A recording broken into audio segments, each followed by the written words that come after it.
नमस्कार आप सभी को सामान्य विज्ञान के इस सेशन में स्वागत है आप सभी का। आज सामान्य विज्ञान के सेशन के अंतर्गत आप जान रहे हैं जीव विज्ञान सेशन हमारा चल रहा है और जीव विज्ञान सेशन लगभग समाप्ति की ओर है।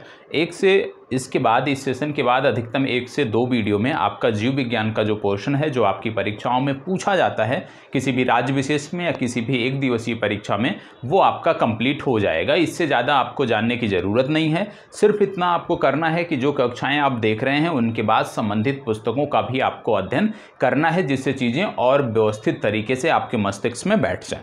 तो आज जो टॉपिक हमारा है वो है तंत्रिका तंत्र और अंतःस्रावी तंत्र। ठीक है, सबसे पहले हम तंत्रिका तंत्र के बारे में देखेंगे।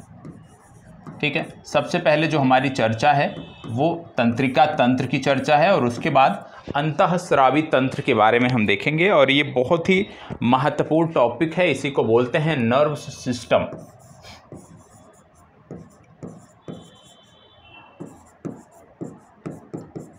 ठीक है, तो नर्व सिस्टम या तंत्रिका तंत्र, इसी की चर्चा हमें देखना है, इसी की चर्चा हम यहाँ पे करेंगे। ठीक है, और बहुत ध्यान से इसको समझने की ज़रूरत है। तंत्रिका तंत्र की जब हम बात करते हैं, आप जानते हैं कि यह हमारे शरीर का एक महत्वपूर्ण भाग है, हमारे शरीर का एक महत्वपूर्ण अंग है और शरीर की क्रियाओं का नियंत्रण और समन्वय करने की जो जिम्मेदारी है वो तंत्रिका तंत्र की होती है। तो तंत्रिका तंत्र का कार्य क्या हो गया? तंत्रिका तंत्र का कार्य हो गया शरीर की क्रियाओं का नियंत्रण व समन्वय। तो याद रखिएगा, तंत्रिका तंत्र हमारे शरीर का महत्वपूर्ण भाग है और इसका कार्य शरीर की जो महत्वपूर्ण क्रियाएं हैं उनका नियंत्रण करना। जैसे जो हमारी बॉडी एक्टिविटीज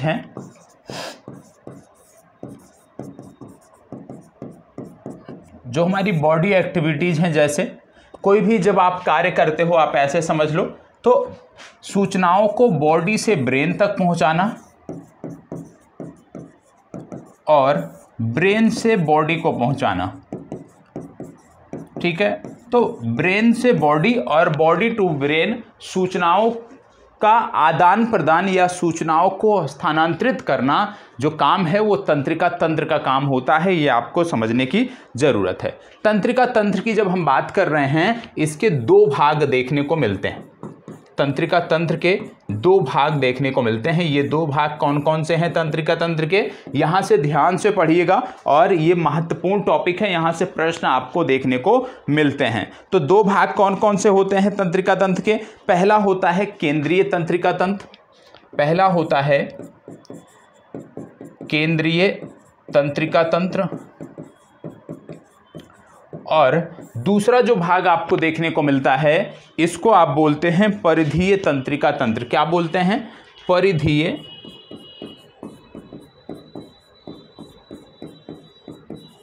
तंत्रिका तंत्र। तो याद रखिएगा, 2 भाग देखने को मिलते हैं, केंद्रीय तंत्रिका तंत्र और परिधीय तंत्रिका तंत्र। ये 2 भाग देखने को आपको मिलते हैं। एक को बोलते हैं सेंट्रल, इसको नोट कर लीजिएगा, सेंट्रल नर्वस सिस्टम, और परिधीय तंत्र को क्या बोलते हैं? Peripheral nerve system. ये आपको याद रखना है। तो पेरिफेरल नर्व सिस्टम और सेंट्रल नर्व सिस्टम, जिसको अंग्रेजी का नोट करना है आप नोट कर सकते हैं। ये 2 भाग तंत्रिका तंत्र के हमें देखने को मिलते हैं और इन्हीं दोनों भागों की चर्चा आपको करना है। इसके साथ साथ आपको बता दें कि जो हमारा केंद्रीय तंत्रिका तंत्र होता है, जो हमारा सेंट्रल नर्व सिस्टम होता है, उसकी मैं बात करूं तो यह भी 2 भागों में बटा होता है। केंद्रीय तंत्रिका तंत्र भी, यह भी 2 भागों में बटा होता है। ठीक है, केंद्रीय तंत्रिका तंत्र भी 2 भागों में बटा होता है। कौन कौन से 2 भाग इसके होते हैं? इसमें नोट कर लीजिएगा, ब्रेन, एक भाग होता है ब्रेन, और दूसरा भाग जब मैं बात करता हूं उसी को बोलते हैं मेरुरज्ज या स्पाइनल कार्ड। ठीक है, स्पाइनल कार्ड या मेरुरज्ज। तो हमने देखा कि तंत्रिका तंत्र के बारे में हम अध्ययन करना प्रारंभ किए और हमने देखा कि यह हमारे शरीर का महत्वपूर्ण भाग होता है। सूचनाओं का आदान प्रदान, बॉडी टू ब्रेन और ब्रेन टू बॉडी, जो सूचनाओं का स्थानांतरण होता है उसका कार्य किसके द्वारा किया जाता है? तंत्रिका तंत्र के द्वारा किया जाता है। तंत्रिका तंत्र के 2 भाग देखने को मिलते हैं। पहला है केंद्रीय तंत्रिका तंत्र, दूसरा है परिधीय तंत्रिका तंत्र। केंद्रीय तंत्रिका तंत्र को हम बोलते हैं सेंट्रल नर्व सिस्टम, परिधीय तंत्रिका तंत्र को हम क्या बोलते हैं? Peripheral nerve system. केंद्रीय तंत्रिका तंत्र के भी दो भाग होते हैं, कौन कौन से, ब्रेन और स्पाइनल कार्ड। ब्रेन मस्तिष्क आपका हो गया, स्पाइनल कार्ड का मतलब मेरुरज्जु आपका हो गया। ठीक है, तो ये आप हिंदी में भी नोट कर लीजिए, ब्रेन और मेरुरज्जु। ठीक है, अब आगे बढ़ते हैं। अब जैसे हमने देखा कि केंद्रीय तंत्रिका तंत्र दो भाग होते हैं, ब्रेन और स्पाइनल कार्ड या मस्तिष्क और मेरुरज्जु। तो आपको बता दें कि यहाँ पे जो स्पाइनल कार्ड होता है, यहाँ पे जो स्पाइनल कार्ड देखने को मिल रहा है, यह भी सूचनाओं का आदान प्रदान करता है शरीर से मस्तिष्क में और मस्तिष्क से शरीर में। तो याद रखिएगा, मस्तिष्क से शरीर और शरीर से मस्तिष्क में सूचनाओं का आदान प्रदान मेरुरज्जु द्वारा किया जाता है। ब्रेन की यदि हम बात करें तो ब्रेन तीन भागों में ब्रेन की यदि हम बात कर रहे हैं तो नोट कर लीजिएगा, ये तीन भागों में बटा होता है। ठीक है, तीन भागों में ये बटा होता है। ब्रेन हमारा जो मस्तिष्क है वो तीन भागों में बटा होता है। अब कौन कौन से ये तीन भाग हैं, ये आपके लिए महत्वपूर्ण है और यहाँ से चीज़ें आपके लिए और भी महत्वपूर्ण हो जाती हैं। अब एक एक करके यहाँ से हम पढ़ेंगे। सबसे पहले हम मस्तिष्क की बात करेंगे, ब्रेन की बात करेंगे। जैसे कि हमने देखा कि ब्रेन जो है ये तीन भागों में बटा होता है। तो तीन भाग ये कौन कौन से होते हैं, आइए देख लेते हैं इसके तीन भाग कौन कौन से होते हैं। सबसे पहले आपका होता है अग्र मस्तिष्क, अग्र मस्तिष्क। ठीक है, अग्र मस्तिष्क आपका पहला भाग होता है। अग्र मस्तिष्क की बात करें तो अग्र मस्तिष्क पुनः ये दो भागों में बटा होता है। पुनः ये दो भागों में बटा होता है। कौन कौन से ये दो भाग हैं, पहला होता है सेरिब्रम,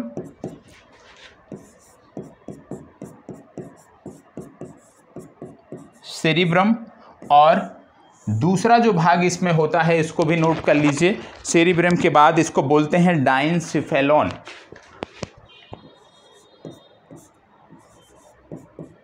सिफेलॉन,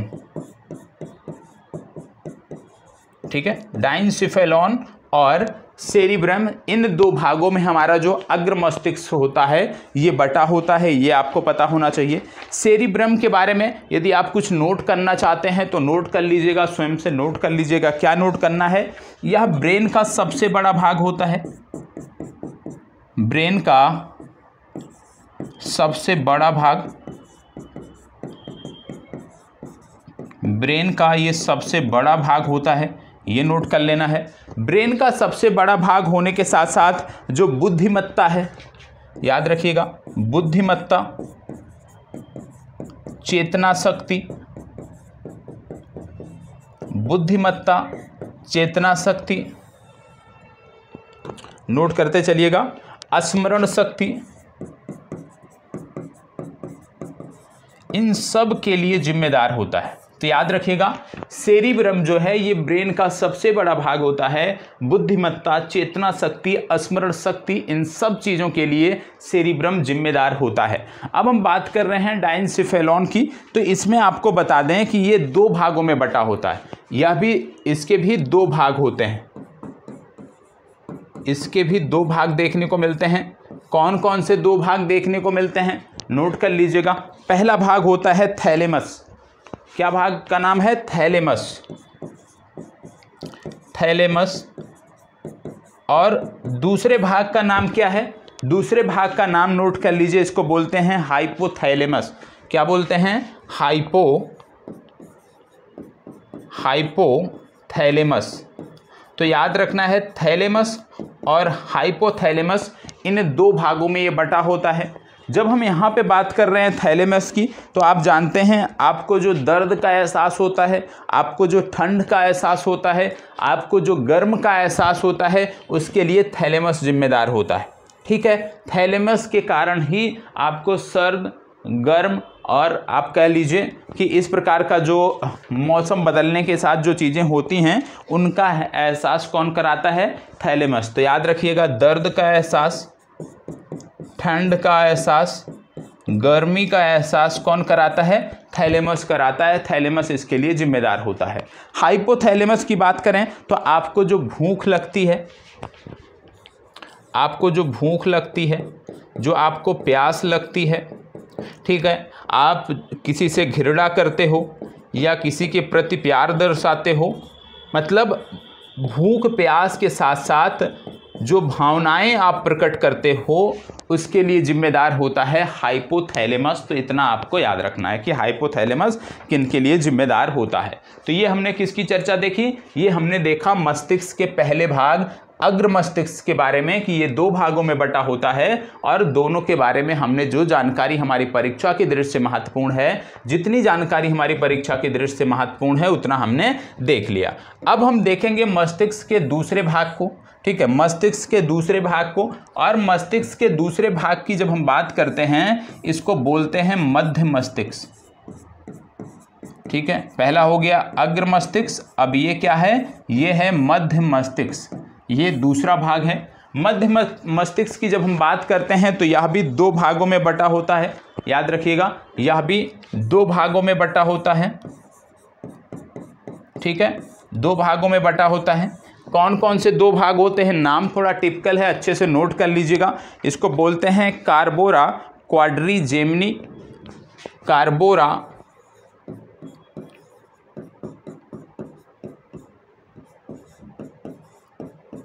क्वाड्रिजेमिनी, ठीक है, कार्बोरा क्वाड्रिजेमिनी और कार्बोरा पेंडिसेल, और कार्बोरा पेंडिसेल। ठीक है, तो ये दो भागों में बटा होता है, मध्य मस्तिष्क कार्बोरा क्वाड्रिजेमिनी और कार्बोरा पेंडिसेल। और आपको बता दें जो हमारी दृश्य शक्ति होती है, जो हमारी श्रवण शक्ति होती है, उन सब के लिए जो जिम्मेदार होता है वो यही होता है। तो मध्य मस्तिष्क किसके लिए जिम्मेदार होता है, दृश्य शक्ति और श्रवण शक्ति के लिए जिम्मेदार होता है। ठीक है, अब हम देख रहे हैं मस्तिष्क के तीसरे भाग की। मस्तिष्क के तीसरे भाग का अभी एक एक में डिटेल से भी हम पढ़ेंगे। मस्तिष्क का जो तीसरा भाग होता है, मस्तिष्क के तीसरे भाग को बोलते हैं पोस्ट मस्तिष्क।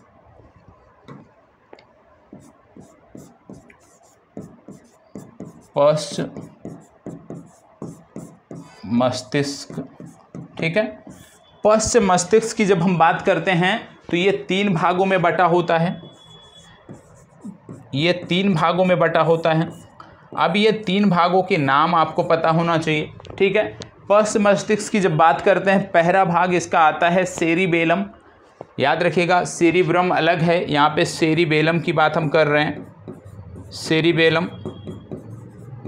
ठीक है, दूसरा भाग जो यहाँ पे देखने को मिल रहा है उसको नोट कर लीजिएगा, उसको बोलते हैं मैंड्यूला ऑब्लोंगेटा। ठीक है, मैंड्यूला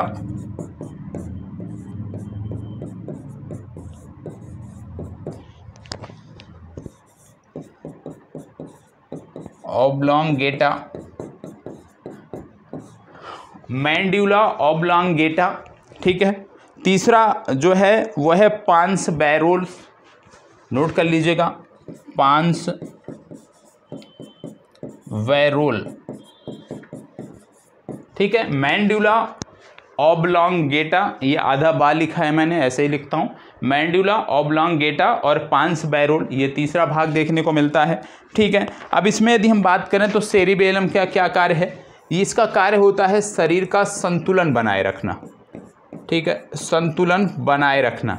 जैसे आप या कोई भी व्यक्ति जब नशे में होता है, शराब के नशे में यदि होता है, तो वहाँ पे जो मस्तिष्क का जो भाग प्रभावित होता है वो सेरिबेलम होता है, जिसके कारण उसका जो शरीर है वो संतुलन नहीं बना पाता है। मैंड्यूला ऑब्लोंगेटा की यदि हम बात करें तो जो भी हमारे शरीर की अनैच्छिक क्रियाएं हैं, उन सभी अनैच्छिक क्रियाओं के लिए जिम्मेदार होता है मैंड्यूला ऑब्लोंगेटा, ब्रैकेट में नोट कर लीजिएगा। पांस बैरोल की यदि हम बात करें तो पांस बैरोल का संबंध है श्वसन क्रिया से, तो इसको श्वसन क्रिया से जोड़कर देखते हैं। ठीक है, तो इसको नोट कर लीजिएगा। देखो जो चीज़ें मैं नोट नहीं ऐसे कर रहा हूँ ना, उसको भी नोट कर लीजिए, क्योंकि यदि मैं हर चीज़ बोर्ड पे नोट करने लगूंगा तो काफ़ी समय लगेगा। ठीक है, अब एक बार हेडिंग डालिएगा ब्रेन, ब्रेन हेडिंग डालिएगा, और ब्रेन में कुछ चीज़ें मैं नोट करा रहा हूँ उसको नोट डाउन कर लीजिए। ब्रेन हेडिंग डाल के नोट करिए। मस्तिष्क चारों तरफ से मस्तिष्क चारों तरफ से क्रैनियम से घिरा होता है। क्रैनियम के बारे में पूर्व में आपको बताया है। मस्तिष्क चारों तरफ से क्रैनियम से घिरा होता है। मस्तिष्क चारों तरफ से क्रैनियम से घिरा होता है। मस्तिष्क के अध्ययन को न्यूरोलॉजी कहते हैं। दूसरा फैक्ट, क्रमवार पॉइंट वाइज नोट करते जाइएगा। मस्तिष्क के अध्ययन को न्यूरोलॉजी कहते हैं। मस्तिष्क का वजन नर में 1450 ग्राम।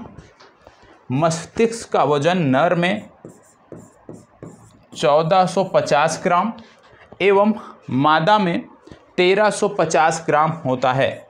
एवं मादा में 1350 ग्राम होता है। तो नोट कर लीजिएगा, मस्तिष्क का वजन नर में 1450 ग्राम और मादा में 1350 ग्राम होता है। मस्तिष्क में सबसे ज़्यादा पाया जाने वाला तत्व, मस्तिष्क में सबसे ज़्यादा पाया जाने वाला खनिज, ऐसे नोट करिए, सोडियम होता है। मस्तिष्क में सबसे ज़्यादा मात्रा में पाए जाने वाला खनिज सोडियम होता है।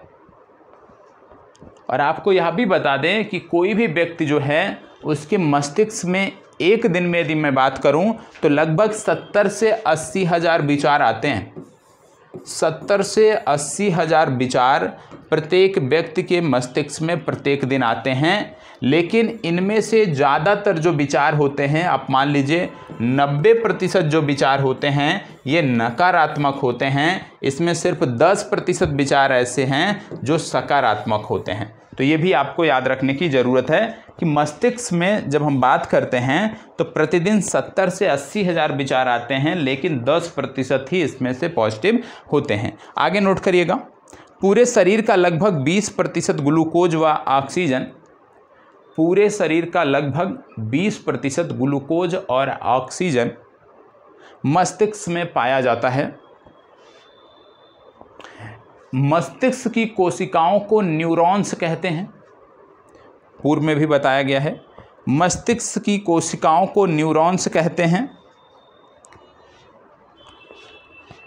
इसमें रीजनरेशन पावर बहुत कम होती है। इसमें रीजनरेशन पावर बहुत कम होती, मतलब मस्तिष्क की यदि कोई कोशिका क्षतिग्रस्त हो जाती है तो रीजनरेट होना एक प्रकार से नामुमकिन ही होता है, बहुत कम चांस होते हैं। ठीक है, तो इसको नोट कर लीजिएगा। चलो ठीक है, इतना नोट कर लिया। अब जैसे मान लो ये आपका ब्रेन है, तो ब्रेन के बाहर 3 लेयर आपको देखने को मिलती है। पहली लेयर, दूसरी लेयर और ये तीसरी लेयर। तो ये आपका हो गया मस्तिष्क। मस्तिष्क के बाहर 3 आवरण आपको देखने को मिलते हैं। अब इनके अलग अलग नाम हैं जो आपको पता होना चाहिए। पहले को बोलते हैं पाया मैटर। क्या बोलते हैं? पाया मैटर। ठीक है। दूसरे वाले को क्या बोलते हैं? दूसरे वाले को बोलते हैं आर्चोनिड। ARACHNOID।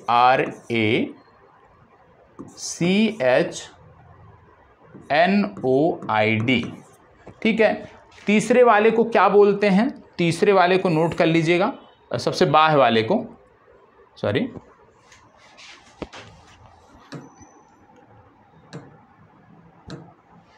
सबसे बाह्य वाला जो है इसको क्या बोलते हैं? इसको बोलते हैं ड्यूरा मैटर। Dura mater. ठीक है। तो आपको याद रखना है कि ब्रेन को 3 आवरण घेरे रहते हैं। ब्रेन को 3 आवरण घेरे रहते हैं, जिन्हें पाया मैटर, ड्यूरा मैटर और आर्चोनिड कहते हैं। ये आपको पता होना चाहिए। ठीक है, ये ज़रूरी है, याद रखना है। इनको मस्तिष्क आवरण के नाम से भी जाना जाता है। मस्तिष्क आवरण के नाम से भी किताबों में इनकी चर्चा होती है। अब आइए मस्तिष्क के एक एक भाग के बारे में जो महत्वपूर्ण चीज़ें हैं उसको हम देख लेते हैं। सबसे पहले हम देखेंगे अग्र मस्तिष्क में, और अग्र मस्तिष्क में आपने नोट किया था सेरिब्रम के बारे में। तो सबसे पहले सेरिब्रम के बारे में हम कुछ देख लेते हैं।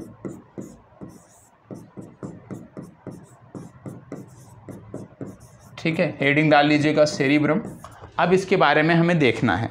आपको बता दें कि जैसे हमने बताया उसी समय कि यह सबसे बड़ा भाग होता है, मस्तिष्क का यह सबसे बड़ा भाग होता है, ये आपको पता होना चाहिए। बुद्धिमत्ता, स्मरण शक्ति, चेतना शक्ति का ये केंद्र होता है, ये आपको पता होना चाहिए। और यह 4 लोब में बटा होता है। कितने लोब में बटा होता है? सॉरी, 4 लोब में बटा होता है। ठीक है, यह 4 लोब में बटा होता है या 4 भाग में बटा होता है। कौन कौन से? पहला आता है इसमें फ्रंटल लोब,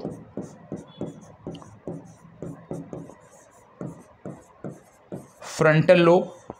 दूसरा जो भाग देखने को मिलता है वो है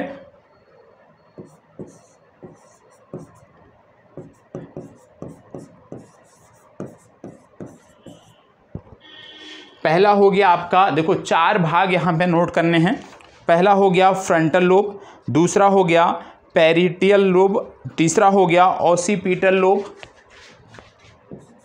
तीसरा आपका हो गया ओसिपिटल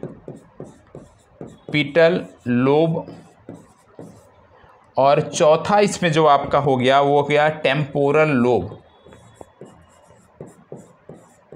टेम्पोरल लोब। ठीक है, तो जो सेरिब्रम होता है ये 4 भाग में बटा होता है, और ये हैं frontal lobe, parietal lobe, occipital lobe और टेम्पोरल लोब। ये 4 भाग आपको सेरिब्रम के देखने को मिलते हैं, जो आपको नोट डाउन कर लेना है।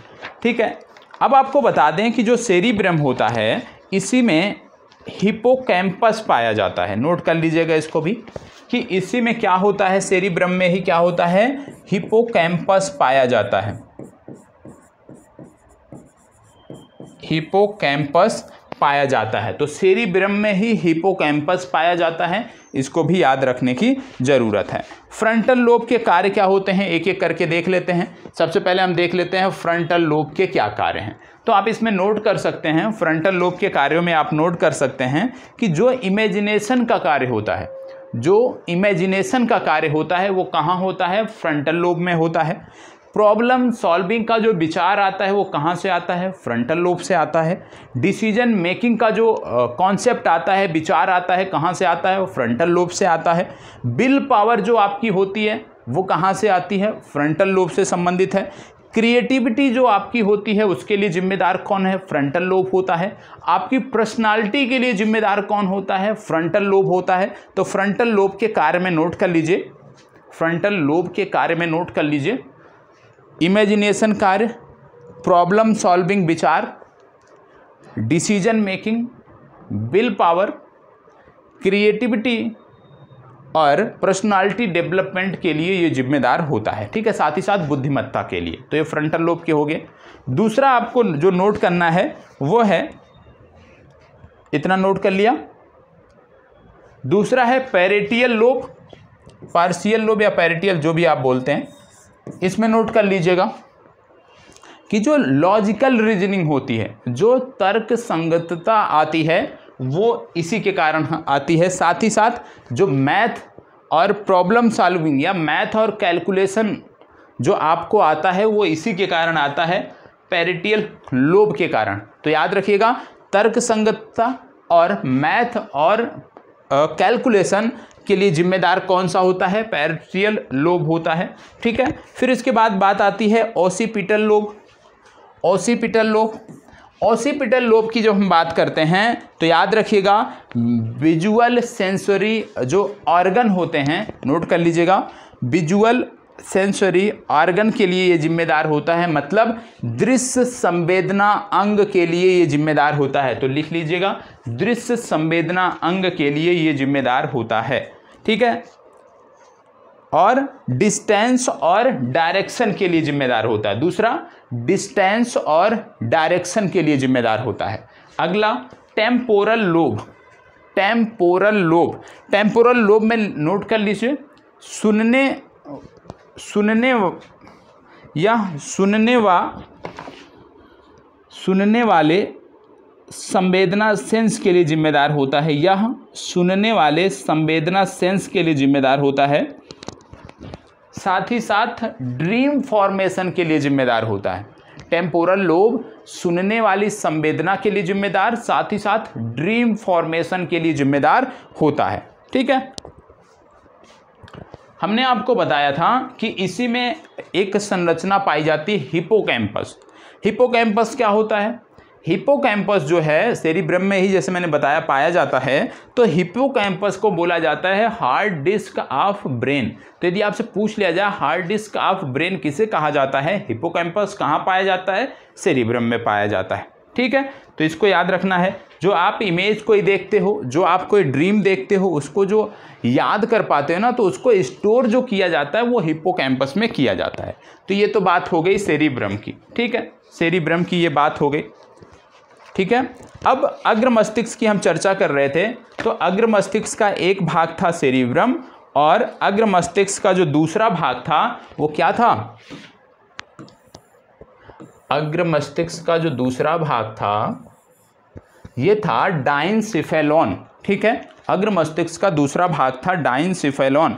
तो हमने बताया कि इसके भी दो भाग होते हैं, थैलेमस और हाइपोथैलेमस। तो अब यहाँ पे जो हेडिंग डालोगे आप, वो आप लिखोगे डाइसिफेलॉन, डाइनसिफेलॉन, और उसके दो भाग जो हैं ये बनाओगे थैलेमस और हाइपोथैलेमस।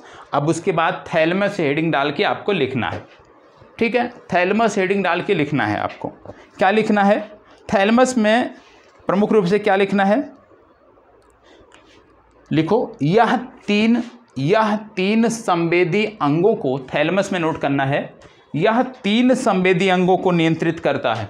जैसे आपने देखा दर्द, ठंड और गर्म का एहसास कराता है, तो आपने नोट क्या किया कि यह तीन संवेदी अंगों को नियंत्रित करता है। कौन कौन से? यदि दर्द की बात हम करते हैं तो कौन सा अंग आता है सबसे पहले? तो स्किन आता है, मतलब ये स्किन को नियंत्रित करता है। ठीक है, ठंड की बात करें तो भी यही आता है। साथ ही साथ यहाँ पे आपको बता दें नोज और टंग। तो याद रखिएगा, यह तीन संवेदी अंगों को नियंत्रित करता है। कौन कौन से? स्किन, नोज और टंग को ये नियंत्रित करता है, ये आपको बताना है। ठीक है, अब दूसरा नोट कर लेना है हाइपोथैलेमस। हाइपोथैलेमस में क्या नोट करना है हमने पहले ही बता दिया। भूख, प्यार, ताप नियंत्रण, प्यार, घृणा, मतलब भावनाओं को नियंत्रित करने के लिए जो जिम्मेदार है वो है हाइपोथैलेमस। उसको जाके नोट कर लेना है। ठीक है, सिर्फ इतना नोट करना है। इसमें ये भी नोट कर लेना है कि जो इमोशन है, जो फियर है, जो डर है, उसके लिए भी यही हाइपोथैलेमस जिम्मेदार होता है। ठीक है, अब अग्र मस्तिष्क की चर्चा समाप्त हुई। अब आपको नोट करना है मध्य मस्तिष्क के बारे में। ठीक है, तो अब हेडिंग डालोगे मध्य मस्तिष्क, और मध्य मस्तिष्क में दो भाग, कार्बोरा क्वाड्रिजेमिनी और कार्बोरा पेंडिसेल। ये आप नोट करिए, यहाँ तक नोट करिए कि मध्य मस्तिष्क के दो भाग, कार्बोरा क्वाड्रिजेमिनी और कार्बोरा पेंडिसेल। अब एक एक करके नोट कर लेते हैं। ठीक है, इतना नोट कर लिया। दो भाग कार्बोरा क्वाड्रिजेमिनी और कार्बोरा पेंडिसेल। अब इन दोनों को लिंक करके, क्योंकि दोनों के बारे में बता रहा हूं, तो इन दोनों के बारे में लिख लो कि इसको छठवीं इंद्री भी कहा जाता है। इसको छठवीं इंद्री भी कहा जाता है। यह केवल कान व आँख को नियंत्रित करता है। यह केवल कान और आँख को नियंत्रित करता है। ठीक है, आँख और कान को नियंत्रित करने का मतलब आँख के लिए दृश्य शक्ति प्रदान करता है और कान के लिए श्रवण शक्ति प्रदान करता है। ठीक है, चलो आगे नोट करते हैं पश्च मस्तिष्क। ठीक है, पश्च मस्तिष्क। पश्च मस्तिष्क ऐसे लिख लो, तीन भाग, और तीनों भागों को ऐसे लिख लो। फिर एक एक करके देखते हैं, फास्ट करिएगा थोड़ा सा। पश्च मस्तिष्क ऐसे हेडिंग डालो, तीन भाग, तीनों भाग ऐसे लिख लो। सेरिबेलम, मैंड्यूला ऑब्लोंगेटा, पॉन्स बैरोल, और फिर हेडिंग डालिए सेरिबेलम। सेरिबेलम हेडिंग डालिए और इसमें लिखिए known as little brain. Known as little brain. Known as little brain.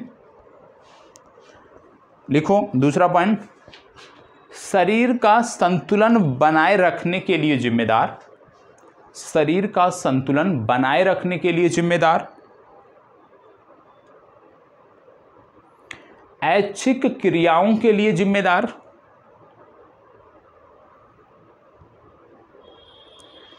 मांसपेशियों में गति के लिए जिम्मेदार और बोलने की क्षमता के लिए जिम्मेदार।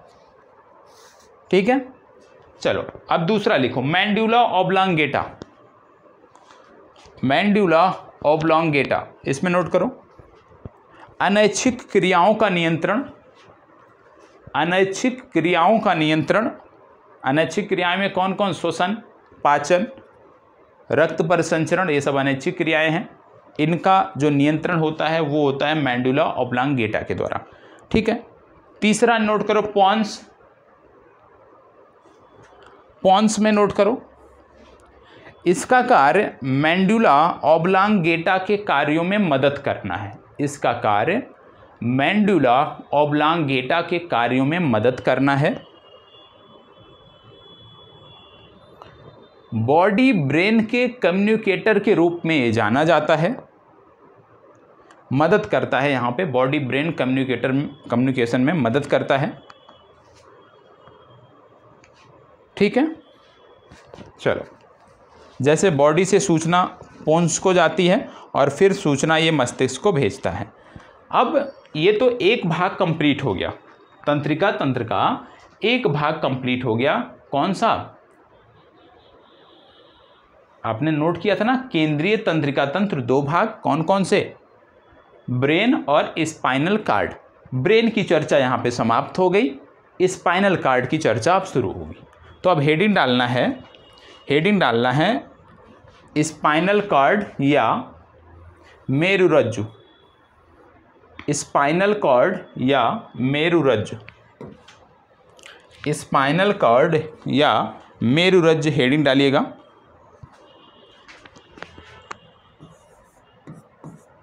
स्पाइनल कॉर्ड या मेरुरज्जु, इसके लिए हमने आपको पहले ही बता दिया कि भाई परवर्ती क्रिया के लिए ये जिम्मेदार होता है। किसके लिए जिम्मेदार होता है, परवर्ती क्रिया, परवर्ती क्रिया के लिए जिम्मेदार। अब परिवर्ती क्रिया से जो ना समझ पाए, जैसे मान लो मैं यहाँ पे हाथ ऐसे स्क्रीन पे रख रहा हूँ और ये स्क्रीन बहुत गर्म हो या स्क्रीन से हमें करंट लगे तो हमारा हाथ क्या है कि बिना हमारे चाहे तुरंत वहाँ से हट जाता है। जैसे हम तवे पे हाथ रख दें तो तुरंत हाथ हट जाता है। तो ये जो परिवर्ती क्रिया है इसके लिए जो जिम्मेदार होता है वो कौन होता है, स्पाइनल कॉर्ड होता है, ये आपको पता होना चाहिए। तो इसका नियंत्रण कौन करता है कि गर्म तवे पे यदि मैं हाथ रख रहा हूँ तो तुरंत हाथ हट जाता है, इसका नियंत्रण कौन करता है, मेरुरज्जु करता है या स्पाइनल कॉर्ड करता है, ये आपको पता होना चाहिए। ठीक है, साथ ही साथ यह सूचनाओं के स्थानांतरण में भी मदद करती है, ब्रेन टू बॉडी और बॉडी टू ब्रेन में भी ये मदद करती है। ठीक है, तंत्रिकाएं यदि हम बात करें तो ये दो प्रकार की होती हैं। ठीक है, ये दो प्रकार की होती हैं, याद रखिएगा। तंत्रिकाएं जो होती हैं वो दो प्रकार की होती हैं, यह भी आपको याद रख लेना है फैक्ट के तौर पे। जैसे हमने बात किया तंत्रिकाओं की, तो तंत्रिकाएं जो हैं ये दो प्रकार की होती हैं,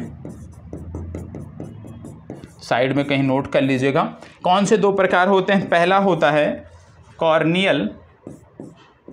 क्रॉनियल नर्व्स, ठीक है, दूसरा होता है स्पाइनल नर्व्स। ठीक है, क्रैनियल नर्व्स की बात करें, इनकी संख्या 12 पेयर होती है।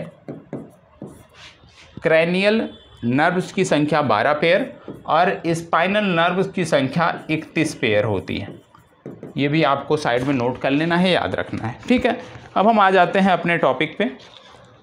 इतना हमने देख लिया इसके बारे में। अब एक संरचना मैं बता रहा हूँ और इस संरचना को साथ साथ बना लेना है, तो बहुत सारी चीज़ें आपकी क्लियर हो जाएंगी। ठीक है, रफली इमेज बना रहा हूँ इसी तरह से आप भी बना सकते हैं। देखो मस्तिष्क की एक रफली संरचना मैं यहाँ पे बना रहा हूँ।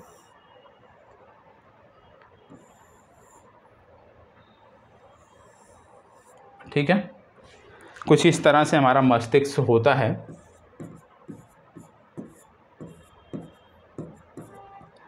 अब इसमें यदि हम देखें तो ये आपका होता है सेरिब्रम,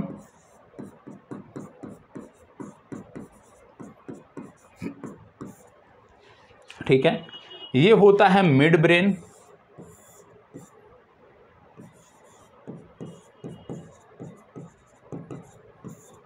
ठीक है, ये आपका होता है मेरुरज्ज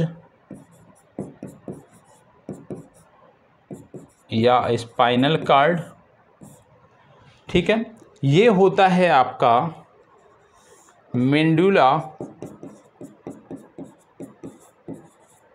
ओब्लोंगेटा,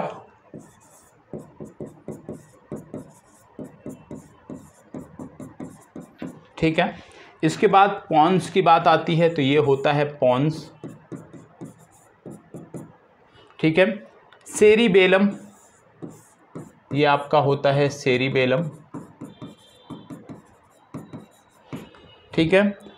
इसके बाद यहाँ पे होता है डाइनसेफेलॉन,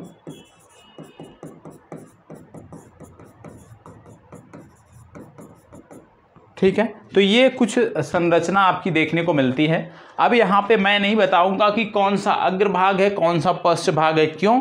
क्योंकि आपको पता होना चाहिए कि सेरिबेलम अग्रभाग का भाग है, पार्ट है, या पश्च भाग का, या सेरिब्रम अग्रभाग का पार्ट है या पश्च भाग का, ये आपको पता होना चाहिए क्योंकि अभी हमने इसको पढ़ा है, ठीक है। अब तंत्रिका कोशिका की एक संरचना बना लेते हैं। ये तो हो गई ये संरचना रफली जो आपको पता होना चाहिए।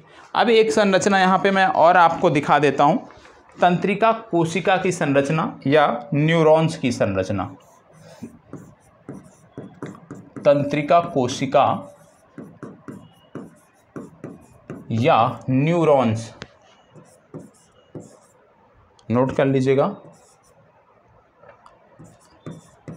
न्यूरॉन की जो संरचना है उसकी हम यहाँ पे बात करेंगे, ठीक है। अब इसमें यदि मैं बात करूँ, ये संरचना आप देख लीजिए,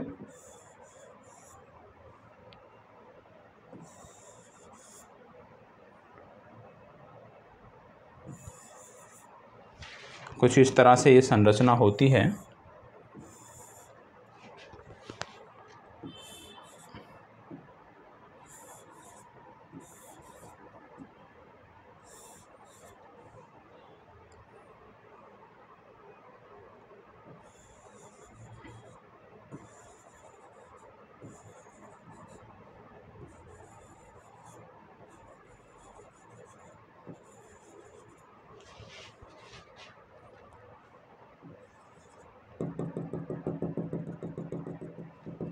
साथ साथ बनाते चलिएगा।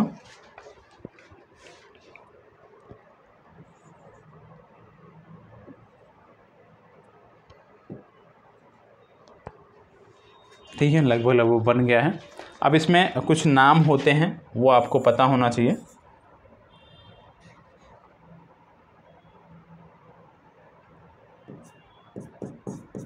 निसेंस, निसेल्स, ग्रेनुअल्स,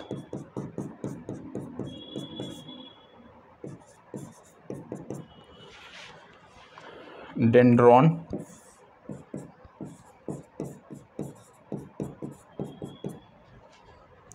जिसको ना समझ में आए गूगल जाके टाइप कर लेना है, तंत्रिका कोशिका की संरचना आपको मिल जाएगी, ठीक है। साइटोन, आजकल सब कुछ उपलब्ध है, बस आपको थोड़ा सा प्रयास करने की ज़रूरत है। स्वान सेल,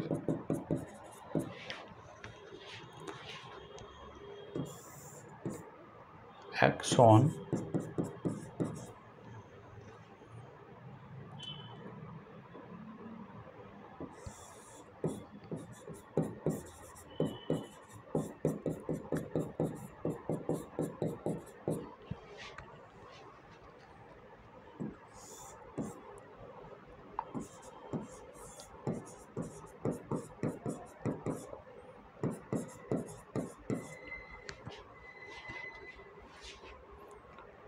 इसके भी 3 भाग होते हैं।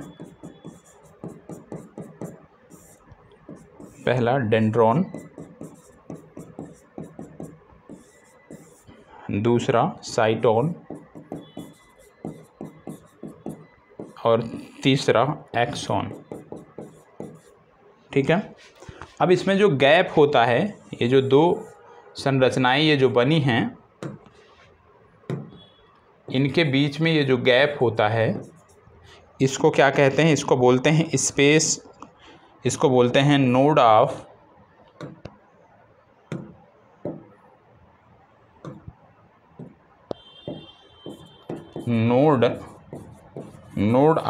रेनवियर। ठीक है, नोड ऑफ रेनवियर इसको बोला जाता है। तो ये आप देख लीजिएगा, इसमें बहुत ज़्यादा परेशान नहीं होना है, सिर्फ रफली संरचना आपको याद होना चाहिए। जो नाम यहाँ पे दिए गए हैं वो नाम याद होना चाहिए। जैसे नाम देके पूछा जा सकता है कि भाई डेंड्रॉन कहाँ से संबंधित है, डेंड्रॉन कहाँ पाया जाता है, तो आप बताएंगे तंत्रिका कोशिका।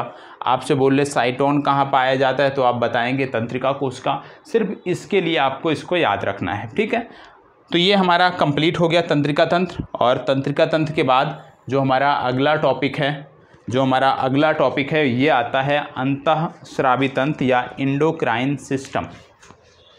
क्या आता है? Endocrine system.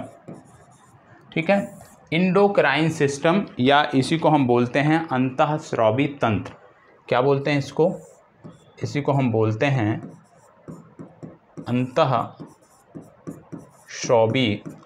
तंत्र। ठीक है, तो एंडोक्राइन सिस्टम या अंतःस्रावी तंत्र की यहाँ पे हम बात करने वाले हैं। ठीक है, एक टॉपिक हमारा समाप्त हुआ है और ये जो टॉपिक अब देखने जा रहे हो ये भी आपके लिए बहुत महत्वपूर्ण है और इसमें बहुत सारी चीज़ें आपको नोट करनी है। समझने के लिए ज़्यादा नहीं है, लेकिन नोट डाउन करने के लिए इसमें बहुत कुछ है जो आपको नोट डाउन करना है। ठीक है, अब इसमें सबसे पहले हम बात कर लेते हैं ग्लैंड की। ठीक है, सबसे पहले हम ग्लैंड क्या होता है इसको देख लेते हैं। ग्लैंड या ग्रंथि क्या होता है इसको हम देख लेते हैं। ग्लैंड या ग्रंथि की हम बात करें तो याद रखिएगा, जो तरल पदार्थों का स्राव करते हैं उनको ग्लैंड कहते हैं। क्या है? जो तरल पदार्थों का स्राव करते हैं उनको ग्लैंड कहते हैं। और यह 2 प्रकार के होते हैं। ग्लैंड जो तरल पदार्थों का स्राव करते हैं उनको बोलते हैं और यह 2 प्रकार के होते हैं। ये आपको पता होना चाहिए। कौन से 2 प्रकार होते हैं? कौन से 2 प्रकार होते हैं नोट कर लीजिएगा। एक होता है बहिर्स्रावी ग्रंथि, एक होता है बहिर्स्रावी ग्रंथि और दूसरा होता है अंतःस्रावी ग्रंथि। अंतःस्रावी ग्रंथि, पूर्व में भी इसके बारे में थोड़ा सा जानकारी आपने पढ़ा था। तो बहिर्स्रावी ग्रंथि को क्या बोलते हैं? Exocrine gland. क्या बोलते हैं इसको? Exocrine gland. ठीक है, अंतःस्रावी को क्या बोलते हैं? नोट कर लीजिएगा, एंडोक्राइन ग्लैंड। ठीक है, तो यहाँ पे आपने देखा कि जो ग्लैंड होते हैं वो 2 प्रकार के होते हैं। ठीक है, बहिर्स्रावी ग्रंथि और अंतःस्रावी ग्रंथि। ये 2 प्रकार आपको याद रखने की ज़रूरत है। एक एक करके हम देखेंगे। सबसे पहले हम देखेंगे बहिर्स्रावी या एक्सोक्राइन ग्लैंड के बारे में।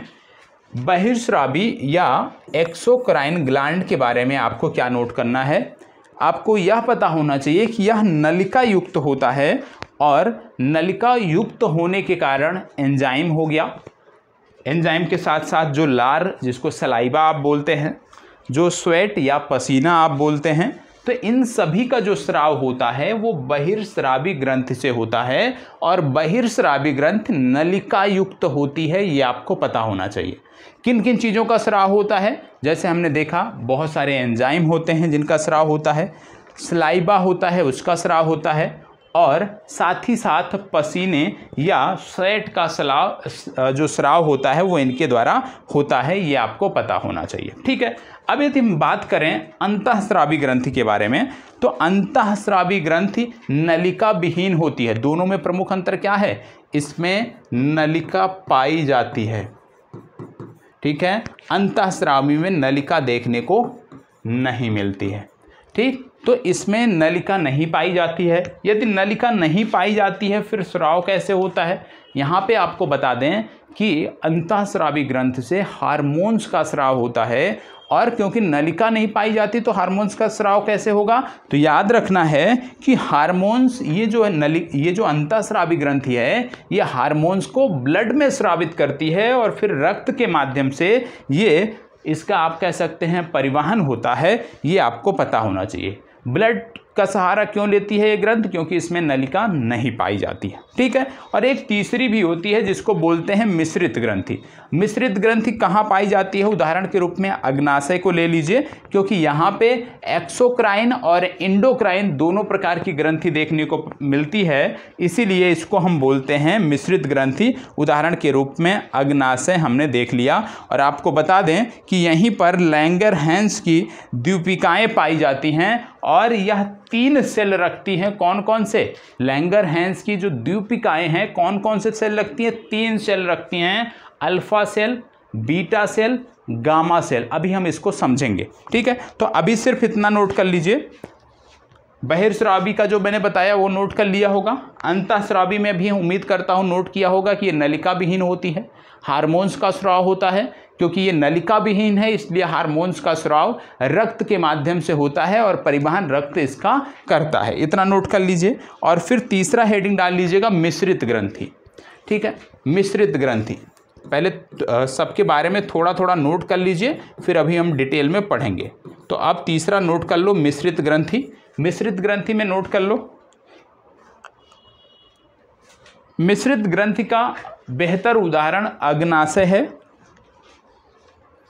क्योंकि इसमें मिश्रित ग्रंथि का बेहतर उदाहरण अग्नाशय है क्योंकि इसमें एक्सोक्राइन और इंडोक्राइन ग्लैंड दोनों पाए जाते हैं।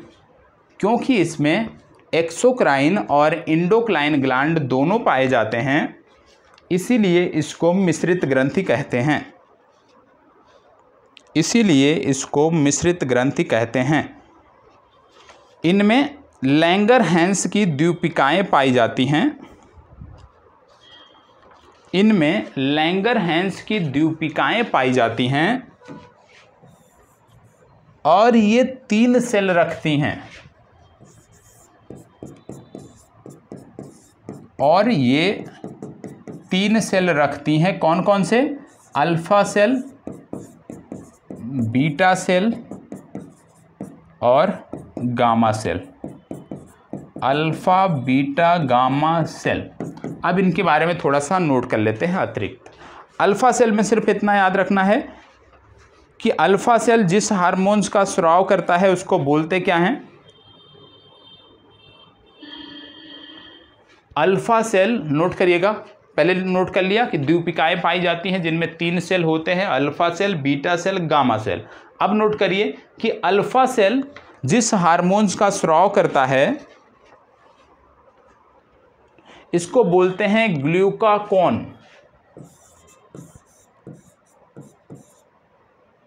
ग्लूकागोन, ठीक है, नोट कर लीजिएगा। उस हार्मोन्स को बोलते हैं ग्लूकागोन।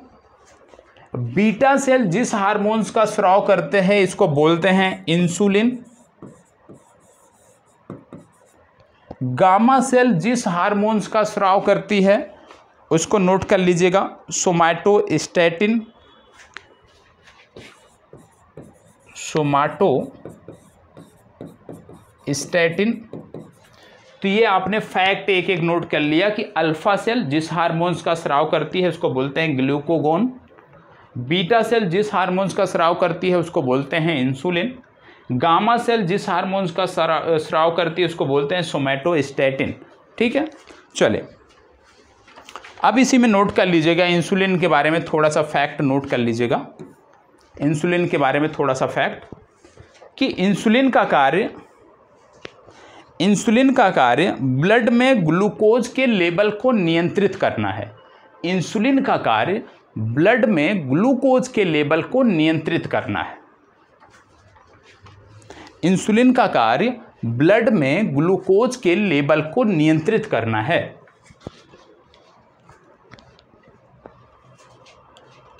अगला इसी में, ग्लूकोज को ग्लाइकोजन में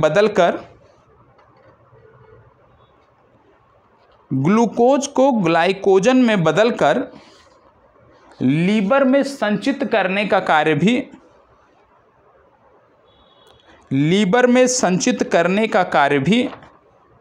इन्हीं का होता है।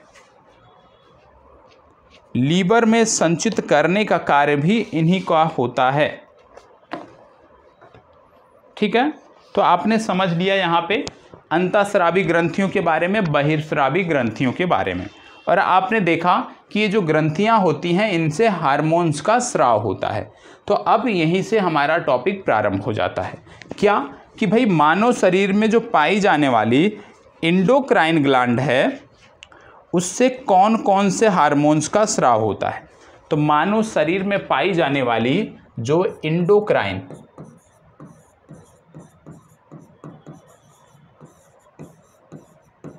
ग्लैंड है उससे कौन कौन से हार्मोन्स का स्राव होता है वही अब हम देखने वाले हैं। तो आप नोट कर सकते हैं, मानव शरीर में पाई जाने वाली एंडोक्राइन ग्लैंड, हेडिंग डाल दीजिए मानव शरीर में पाई जाने वाली एंडोक्राइन ग्लैंड। मानव शरीर में पाई जाने वाली एंडोक्राइन ग्लैंड, हेडिंग डाल लीजिए।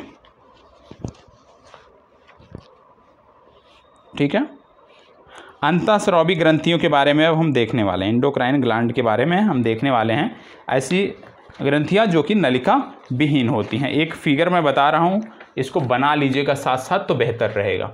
ठीक है, एंडोक्राइन ग्लैंड के बारे में हम देख रहे हैं। जैसे ये आपका मस्तिष्क हो गया, ठीक है, ब्रेन हो गया, ठीक है, ये आपका ब्रेन हो गया। तो इनमें होती है एक ग्रंथि जिसको बोलते हैं पिनियल ग्रंथि।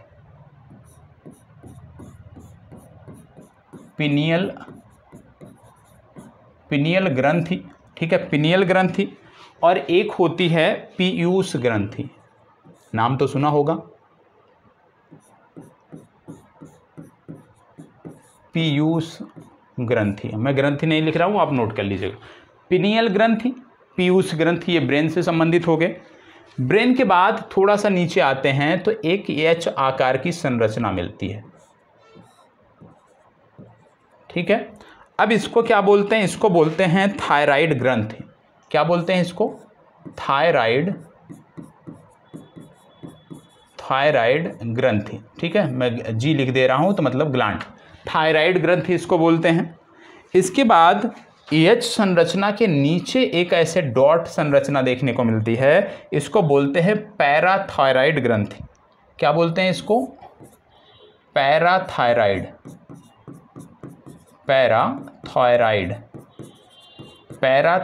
ग्रंथि। ठीक है, इसके बाद और नीचे आते हैं तो आपको इसी तरह की एक और संरचना देखने को मिलती है और इसको बोलते हैं थाइमस ग्रंथि। ठीक है, क्या बोलते हैं, थाइमस ग्रंथि, मतलब थाइमस, जी लिख दे रहा हूं, मतलब थाइमस ग्लैंड। ठीक है, उसके नीचे आते हैं हम तो आपकी कुछ इस तरह से किडनी होती है। ठीक है, और इसके ऊपर मैंने आपको एक ग्रंथि बताया था, आप जाके देखिएगा, उत्सर्जन तंत्र में पता चल जाएगा। इसको बोलते हैं एड्रेनल ग्लैंड।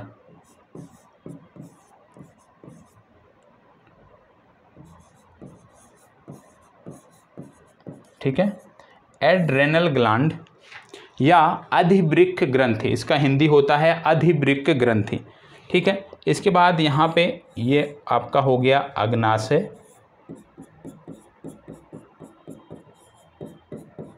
ठीक है, एड्रेनल ग्लैंड और फिर अग्नाशय हो गया। इसके बाद जननांग की बात आती है।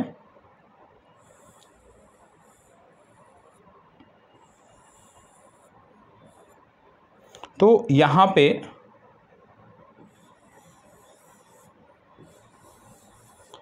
ये है आपका नर जननांग,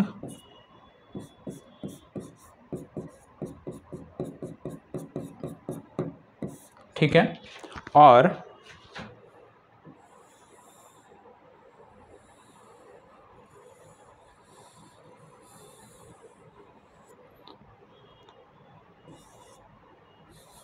ये आपका है मादा जननांग।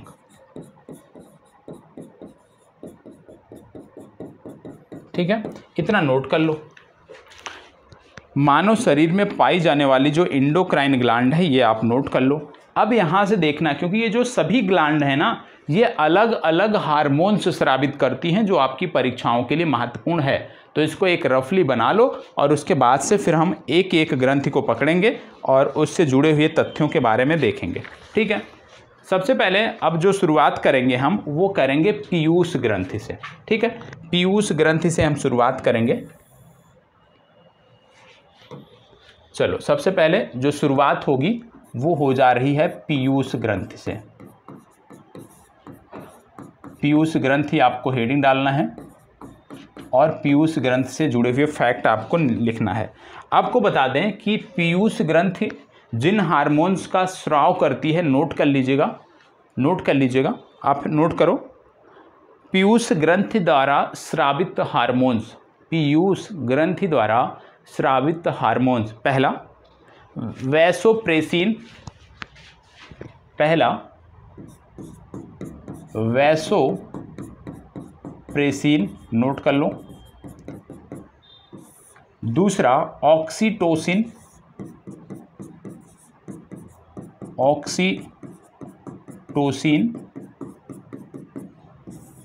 तीसरा सोमैटोट्रोपिक,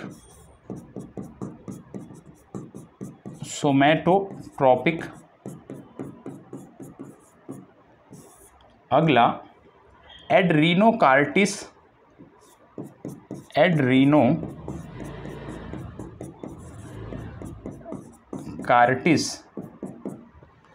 स्टिमुलेटिंग, नोट कर लीजिएगा, स्टिमुलेटिंग हार्मोन। ठीक है, somatotropic hormone, oxytocin hormone, vasopressin hormone, adrenocortical stimulating hormone और गोनेडोट्रोपिक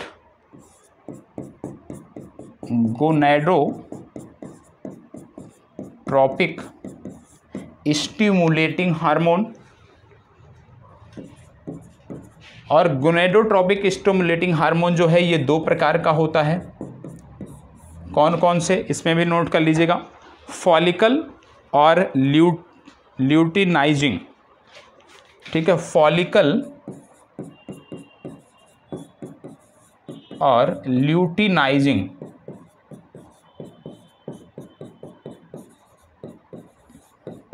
ठीक है, फॉलिकल स्टिमुलेटिंग हार्मोन और ल्यूटिनाइजिंग स्टिमुलेटिंग हार्मोन। ठीक है, स्टिमुलेटिंग हार्मोन, जिनको हिंदी ना आ रही हो, स्टिमुलेटिंग इंग्लिश में आप लिख लीजिए तो ज़्यादा बेहतर आपके लिए रहेगा। ठीक है, स्टिमुलेटिंग को हिंदी में लिख लो, हिंदी में ना आ रही हो, इंग्लिश में, सॉरी, STIMULATING, स्टिमुलेटिंग। ठीक है, तो ये हो गया दो प्रकार। अभी और भी हैं क्या? जी हाँ, अभी और भी हैं। अगला आता है थायरोट्रोपिक। परेशान नहीं होना है, थायरोट्रोपिक स्टिमुलेटिंग हार्मोन। अगला है मिलेनोसाइटिक,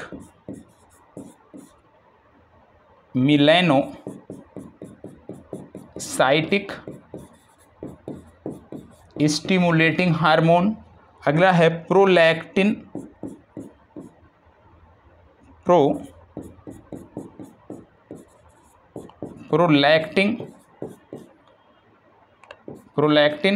प्रोलैक्टिन के बाद अगला है रिलैक्सिन।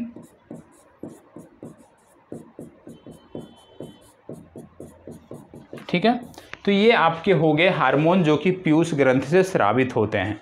अब आप देख रहे होंगे कि पीयूष ग्रंथि से कितने सारे हार्मोन स्रावित होते हैं। Vasopressin, oxytocin, somatotropic, adrenocortical stimulating, gonadotropic stimulating, दो प्रकार, फॉलिकल और ल्यूटिनाइजिंग। अगला थायरोट्रोपिक, फिर मेलानोसाइटिक, फिर प्रोलैक्टिन और रिलैक्सिन। ये सभी हार्मोन कौन स्रावित करता है? पीयूष ग्रंथि से ये सभी स्रावित होते हैं। ठीक है, अब यहाँ पे एक एक चीज़ नोट करना है। ठीक है, लेकिन उससे पहले फैक्ट में 2 लाइन नोट कर लो पीयूष ग्रंथि के बारे में। फैक्ट डाल के नोट कर लो कि यह मस्तिष्क में पाया जाने वाला, किसके बारे में बात हो रही? पीयूष ग्रंथि के बारे में। यह मस्तिष्क में पाया जाने वाला दूसरा सबसे छोटा अंतःस्रावी ग्रंथि है। यह मस्तिष्क में पाया जाने वाला दूसरा सबसे छोटा अंतःस्रावी ग्रंथि है। इसका आकार मटर के दाने के बराबर होता है। इसका आकार मटर के दाने के बराबर होता है। यह उपरोक्त हार्मोन्स को स्रावित करता है। यह उपरोक्त हार्मोन्स को स्रावित करता है। ठीक है, अब पहला हेडिंग डालना है आपको, वैसोप्रेसिन। वैसोप्रोसिन पहला हार्मोन जो पीयूष ग्रंथि स्रावित करती है, वैसोप्रोसिन। नोट करिएगा, वैसोप्रेसिन। वैसोप्रेसिन इसी को बोलते हैं एंटी ड्यूरेटिक हार्मोन। ठीक है, एंटी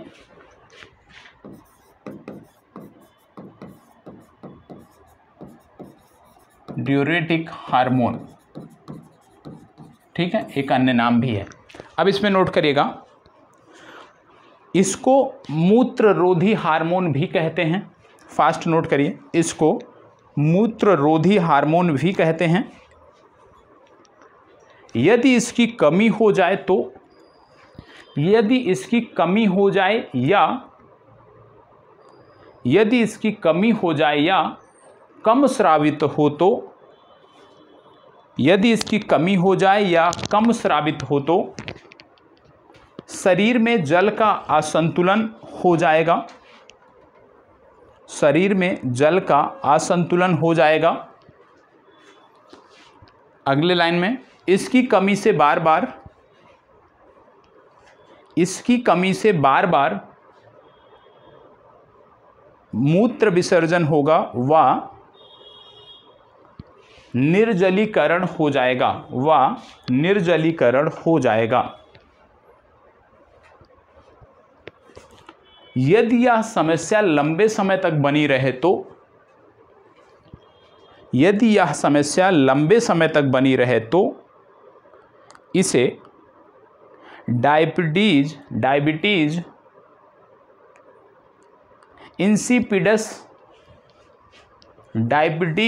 इंसिपिडस का रोग हो जाता है। यदि यह समस्या लंबे समय तक बनी रहे तो डायबिटीज इंसिपिडस का रोग हो जाता है। इस हार्मोन्स का मुख्य कार्य शरीर में जल संतुलन बनाए रखने में मदद करना है। इस हार्मोन्स का मुख्य कार्य शरीर में जल संतुलन बनाए रखने में मदद करना है।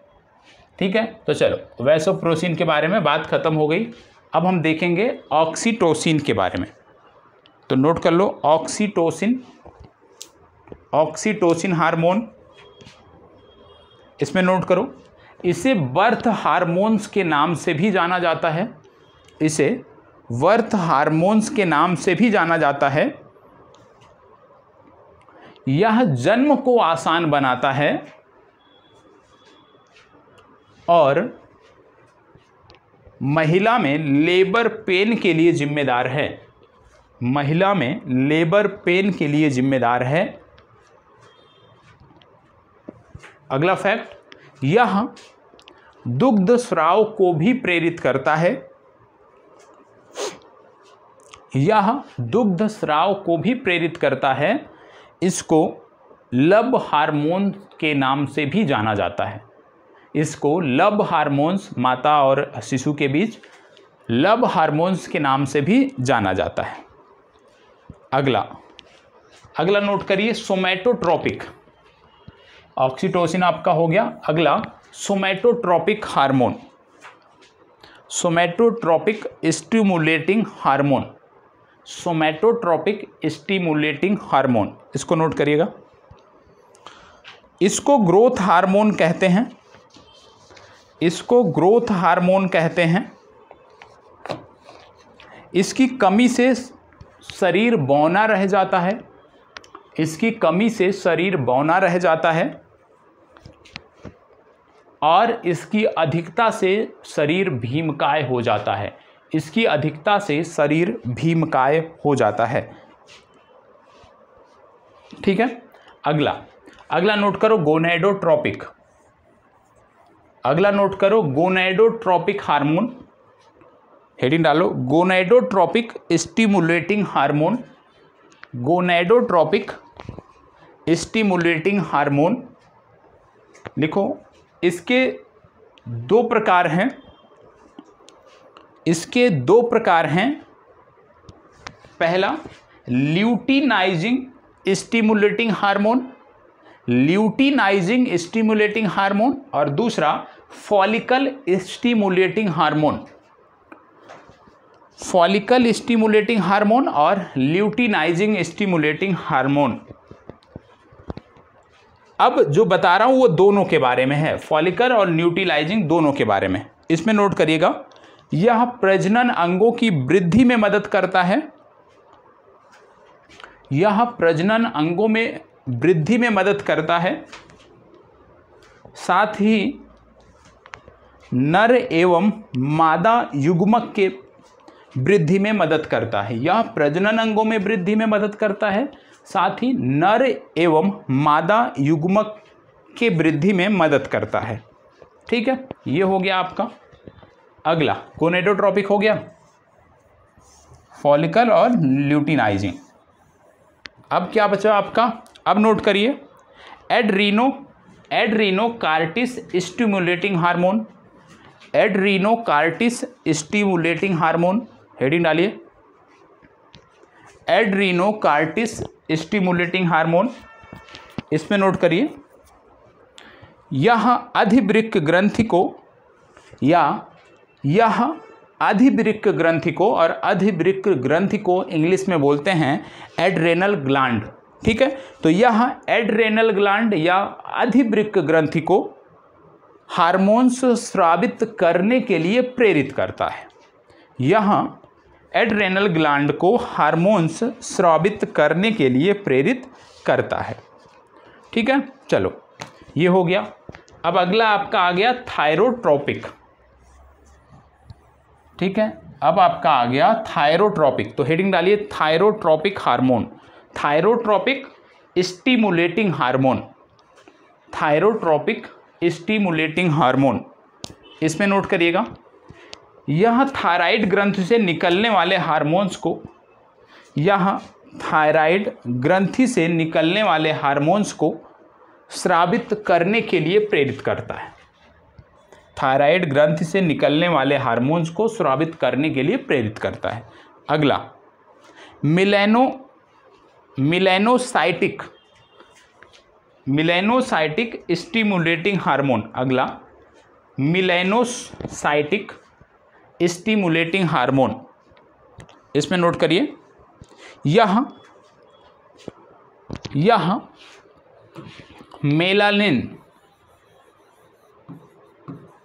यह मेलानिन वर्णक को त्वचा में फैलाकर, यह मेलानिन वर्णक को त्वचा में फैलाकर त्वचा के रंग का निर्धारण करता है। यह मेलानिन वर्णक को त्वचा में फैलाकर त्वचा के रंग को निर्धारित करता है।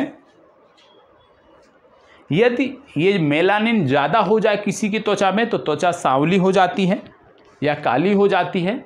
मेलानिन की मात्रा यदि कम हो जाए त्वचा में तो त्वचा गोरी रहती है। मेलानिन की मात्रा यदि नहीं है त्वचा में तो रंजकहीनता नामक रोग होता है, या इसी को एल्बिनिज्म बोलते हैं, जिसके बारे में पूर्व में बताया गया है। ठीक है, सिर्फ आपको याद दिला रहा हूँ। अगला नोट करिएगा प्रोलैक्टिन हार्मोन। अगला नोट करिएगा प्रोलैक्टिन हार्मोन। इसमें नोट कर लो, यह दुग्ध उत्पादन में मदद करता है, यह दुग्ध उत्पादन में मदद करता है। ठीक है, अगला relaxin hormone. Relaxin hormone, relaxing hormone में लिखो, यह बच्चे के जन्म को आसान बनाता है। यह बच्चे के जन्म को आसान बनाता है और जन्म के समय यूट्रस को सिकोड़ता और फैलाता है। और जन्म के समय यूट्रस को सिकोड़ता और फैलाता है। ठीक है, तो ये रिलैक्सिंग हो गया। चलो आगे बढ़ते हैं। एक ग्रंथि हमारी समाप्त हुई। ठीक है, अब दूसरी ग्रंथि यहीं पे हम देखेंगे, इसी में नोट है। पहली ग्रंथि क्या हमने समाप्त किया? पहली ग्रंथि हमने समाप्त किया पीयूष ग्रंथि के बारे में। ठीक है, तो पीयूष ग्रंथि हमारी समाप्त हो गई। पीयूष ग्रंथि के बाद अब जो हम देखने वाले हैं वो हम देखने वाले हैं पिनियल ग्रंथि के बारे में। ये भी ब्रेन से संबंधित है। तो अब दूसरी जो ग्रंथि देखेंगे वो देखेंगे पिनियल ग्रंथि। तो पिनियल ग्रंथि हेडिंग डालिएगा। पिनियल ग्रंथि यहाँ पे आपको बताई गई है। पिनियल ग्रंथि हेडिंग डालिएगा और इसमें लिखिएगा, यह सबसे छोटी अंतःस्रावी ग्रंथि है। यह सबसे छोटी अंतःस्रावी ग्रंथि है। यह सबसे छोटी अंतःस्रावी ग्रंथि है। यह सबसे छोटी अंतःस्रावी ग्रंथि है। यह सबसे छोटी अंतःस्रावी ग्रंथि है।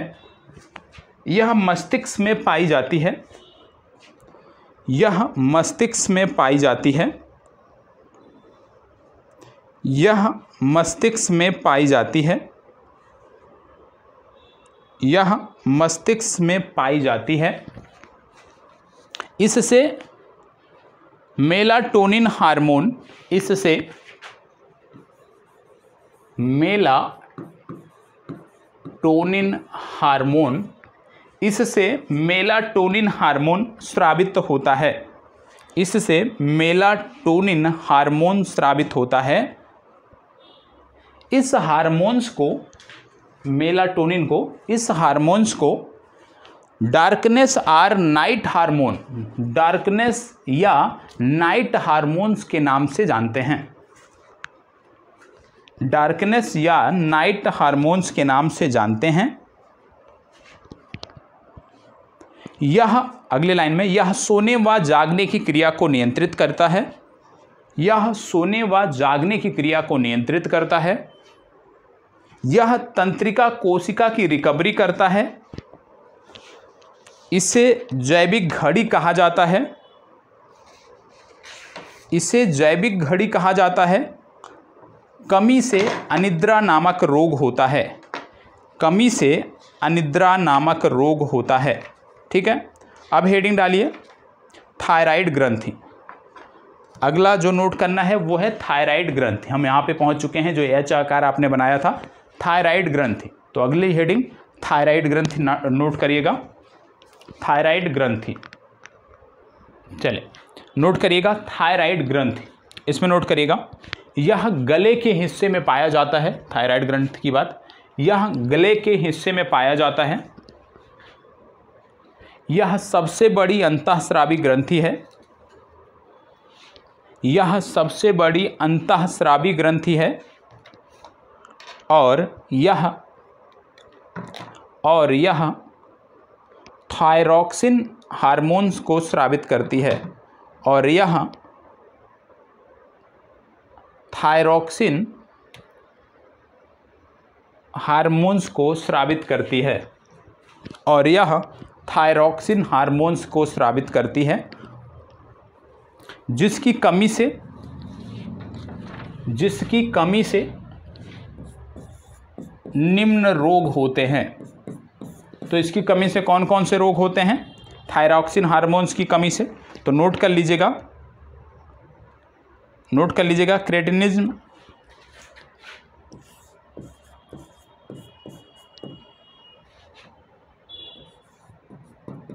इसको क्या बोलते हैं? इसको बोलते हैं जड़ वामनता। इस रोग को बोलते हैं जड़ वामनता। ठीक है, दूसरा रोग क्या होता है? मिक्सोडेमा। मिक्सोडेमा। ठीक है, तीसरा रोग क्या होता है, हाशीमोटो। ठीक है, तो 3 रोग प्रमुख रूप से इसकी कमी से होते हैं, क्रिटिनिज्म या जड़ वामनता, मिक्सोडेमा और हाशीमोटो। 3 रोग आपको देखने को मिलते हैं। जड़ वामनता की यदि हम बात करें तो बच्चे इससे प्रभावित होते हैं। शरीर की वृद्धि जो है वो तो होती है, लेकिन जिस प्रकार से उनकी एज बढ़ती है उस प्रकार से मस्तिष्क का विकास नहीं होता है, तो इसको बोलते हैं जड़ वामनता। मिक्सोडेमा की बात करें तो इससे उपापचयी जो क्रियाएं हैं वो प्रभावित होती हैं। मिक्सोडेमा जो रोग है इससे उपापचयी क्रियाएं प्रभावित होती हैं, और विशेष रूप से महिलाओं और लड़कियों में तेज़ी से वजन का बढ़ना भी इस रोग में होता है। हाशीमोटो की बात करें तो इस रोग का इलाज संभव नहीं है। याद रखिएगा, इस रोग का इलाज आज भी संभव नहीं है, और इसमें या तो थायरॉक्सिन हार्मोन बनना बंद हो जाता है और बाद में यह ग्रंथि नष्ट हो जाती है। और एक रोग और देखने को मिलता है जिसको बोलते हैं सामान्य घेंघा रोग, जिसके लिए बोला जाता है कि आयोडीन युक्त नमक खाइए, सामान्य घेंघा रोग। तो आपने देख लिया कि इसकी कमी से क्या क्या होता है, नोट कर लीजिए। इसकी अधिकता से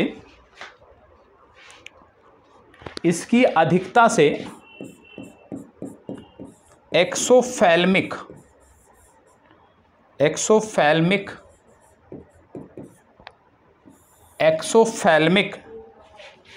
ग्लोटेर, एक्सोफैल्मिक गोइट्रे, GOITRE, तो नोट कर लीजिएगा, एक्सोफैल्मिक गोइट्री नामक रोग हो जाता है। तो अधिकता से कौन सा होता है और कमी से कौन सा होता है आपको पता होना चाहिए। इस रोग में यदि हम बात करें तो शरीर में सूजन आ जाती है, आंखें जो होती हैं वो बड़ी बड़ी हो जाती है। ठीक है, चलो ये तो हो गया कि भाई जो ये विशेष प्रकार का हार्मोन था, थायरॉक्सिन हार्मोन था, इसकी कमी और अधिकता से क्या होता है। अभी कुछ चीज़ और थायराइड ग्रंथि के बारे में नोट करिएगा। यह ग्रंथि गले के क्षेत्र में श्वास नली के दोनों तरफ पाई जाती है। यह ग्रंथि गले के क्षेत्र में श्वास नली के दोनों तरफ पाई जाती है। थायरॉक्सिन हार्मोन के निर्माण में आयोडीन की आवश्यकता होती है। थायरॉक्सिन हार्मोन के निर्माण में आयोडीन की आवश्यकता होती है। ठीक है, अब अगला कौन सी ग्रंथि है, अगला है पैराथायराइड ग्रंथि। तो अगली हेडिंग डालिएगा पैराथायराइड ग्रंथि। ठीक है, अगली हेडिंग पैराथायराइड ग्रंथि, नोट करिएगा, पैराथायराइड ग्रंथि, नोट करिए, पैराथायराइड ग्रंथि, पैराथायराइड ग्रंथि, इसमें नोट करिएगा, यह रक्त में कैल्शियम और फास्फोरस की मात्रा को नियंत्रित करता है। यह रक्त में कैल्शियम और फास्फोरस की मात्रा को नियंत्रित करता है। इसकी कमी से मांसपेशियों में जकड़न होती है। इसकी कमी से मांसपेशियों में जकड़न होती है, जिसे टेटनी कहते हैं, जिसे टेटने कहते हैं। इस ग्रंथ से पैराथार्मोन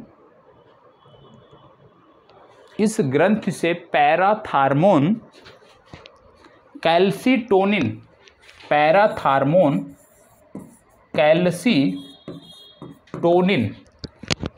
हार्मोन्स स्रावित होता है, हार्मोन्स स्रावित होता है।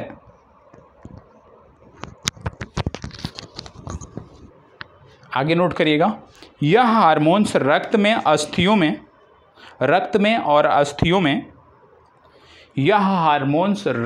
और अस्थियों में कैल्शियम व फास्फोरस की मात्रा का संतुलन बनाए रखता है। इसकी यदि कमी हो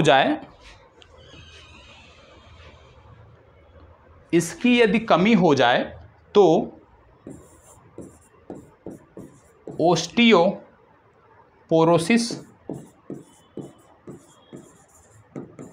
इसकी यदि कमी हो जाए तो ओस्टियोपोरोसिस नामक रोग होता है, जिसमें हड्डियां क्षरित होने लगती हैं, और विशेष रूप से ओल्ड एज में यह रोग देखने को मिलता है। ठीक है, नोट करिए। अगली हेडिंग डालिएगा थाइमस ग्रंथि। चलो नोट करिएगा थाइमस ग्रंथि। इसमें नोट करिएगा थाइमस ग्रंथि, ये आपका हो गया, ये चेस्ट पे होता है, तो इसमें नोट करिएगा यह चेस्ट में पाया जाता है, यह चेस्ट में पाया जाता है और थाइमोसिन नामक हार्मोन्स का स्राव करता है, और थाइमोसिन नामक हार्मोन्स का स्राव करता है, थाइमोसिन नामक हार्मोन का स्राव करता है। अगला लाइन, बच्चों में यह क्रियाशील होता है, बच्चों में यह क्रियाशील होता है, यह बच्चों में रोग प्रतिरोधक क्षमता को भी बढ़ाता है, यह बच्चों में रोग प्रतिरोधक क्षमता को भी बढ़ाता है। जैसे जैसे वयस्क से ओल्ड एज में जाते हैं, जैसे जैसे वयस्क से ओल्ड एज में जाते हैं, यह समाप्त हो जाता है। यह बच्चों में लिम्फोसाइट का निर्माण करता है, यह बच्चों में लिम्फोसाइट का निर्माण करता है, यह बच्चों में लिम्फोसाइट का निर्माण करता है, और यही जो है लिम्फोसाइट बच्चों में एंटीबॉडीज़ बनाता है। जैसे आपने देखा कि ओल्ड एज में यह नहीं पाया जाता, तो ओल्ड एज में एंटीबॉडीज़ कहाँ से बनती है, तो ओल्ड एज में एंटीबॉडीज़ जो होती है वो WBC का काम होता है, एंटीबॉडीज़ को बनाना। ठीक है, चलो आगे नोट कर लीजिएगा एड्रेनल ग्लैंड। अगला जो नोट करना है आपको वो है एड्रेनल ग्लैंड, जो किडनी के ऊपर होता है। ठीक है, जिसको अधिवृक्क ग्रंथि बोलते हैं। तो एड्रेनल ग्लैंड, अब हेडिंग डालिएगा एड्रेनल ग्लैंड। इसमें नोट करिएगा यह 2 हार्मोन्स स्रावित करता है, यह 2 हार्मोन्स स्रावित करता है, यह 2 हार्मोन्स स्रावित करता है। नोट कर लीजिएगा, पहला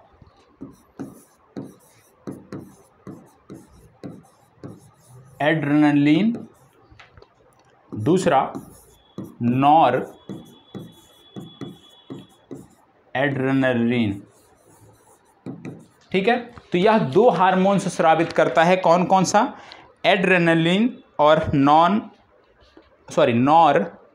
एड्रेनलिन। ठीक है, तो ये 2 हार्मोन्स स्रावित करता है, और इन दोनों हार्मोन्स को क्या कहा जाता है, नोट कर लीजिएगा, इनको आपातकालीन हार्मोन कहा जाता है, इनको आपातकालीन हार्मोन कहा जाता है।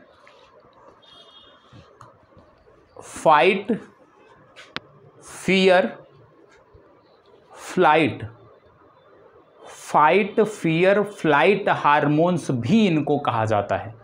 फाइट, फियर, फ्लाइट हार्मोन्स भी इनको कहा जाता है। यह हार्मोन्स संकट के समय शरीर की सुरक्षा करते हैं, यह हार्मोन संकट के समय शरीर की सुरक्षा करते हैं, और इनका स्राव केवल खतरे के समय होता है, इनका स्राव केवल खतरे के समय होता है। ठीक है, जब ये हार्मोन्स स्रावित होते हैं तो जो हमारी श्वसन प्रक्रिया है, जो हमारे हार्ट बीट है, वो बढ़ जाती है, ये आपको पता होना चाहिए। ठीक है, इसके अतिरिक्त इस ग्रंथि से कुछ अन्य हार्मोन्स का भी स्राव होता है, जिनमें ग्लूकोकार, नोट कर लीजिएगा, ग्लूकोकार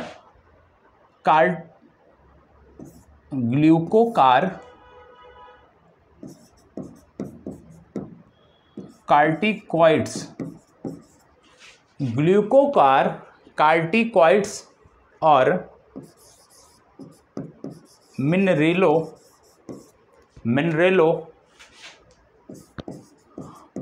कार्टिकॉइड्स और एल्डोस्टेरोन, इन हार्मोन्स का भी स्राव होता है, ये भी आपको पता होना चाहिए। ठीक है, और ये जो सभी हार्मोन्स हैं, ये जो तीनों हार्मोन्स हैं, इनका कार्य क्या होता है? तो इनका कार्य होता है ग्लूकोज और खनिज पदार्थों का नियमन।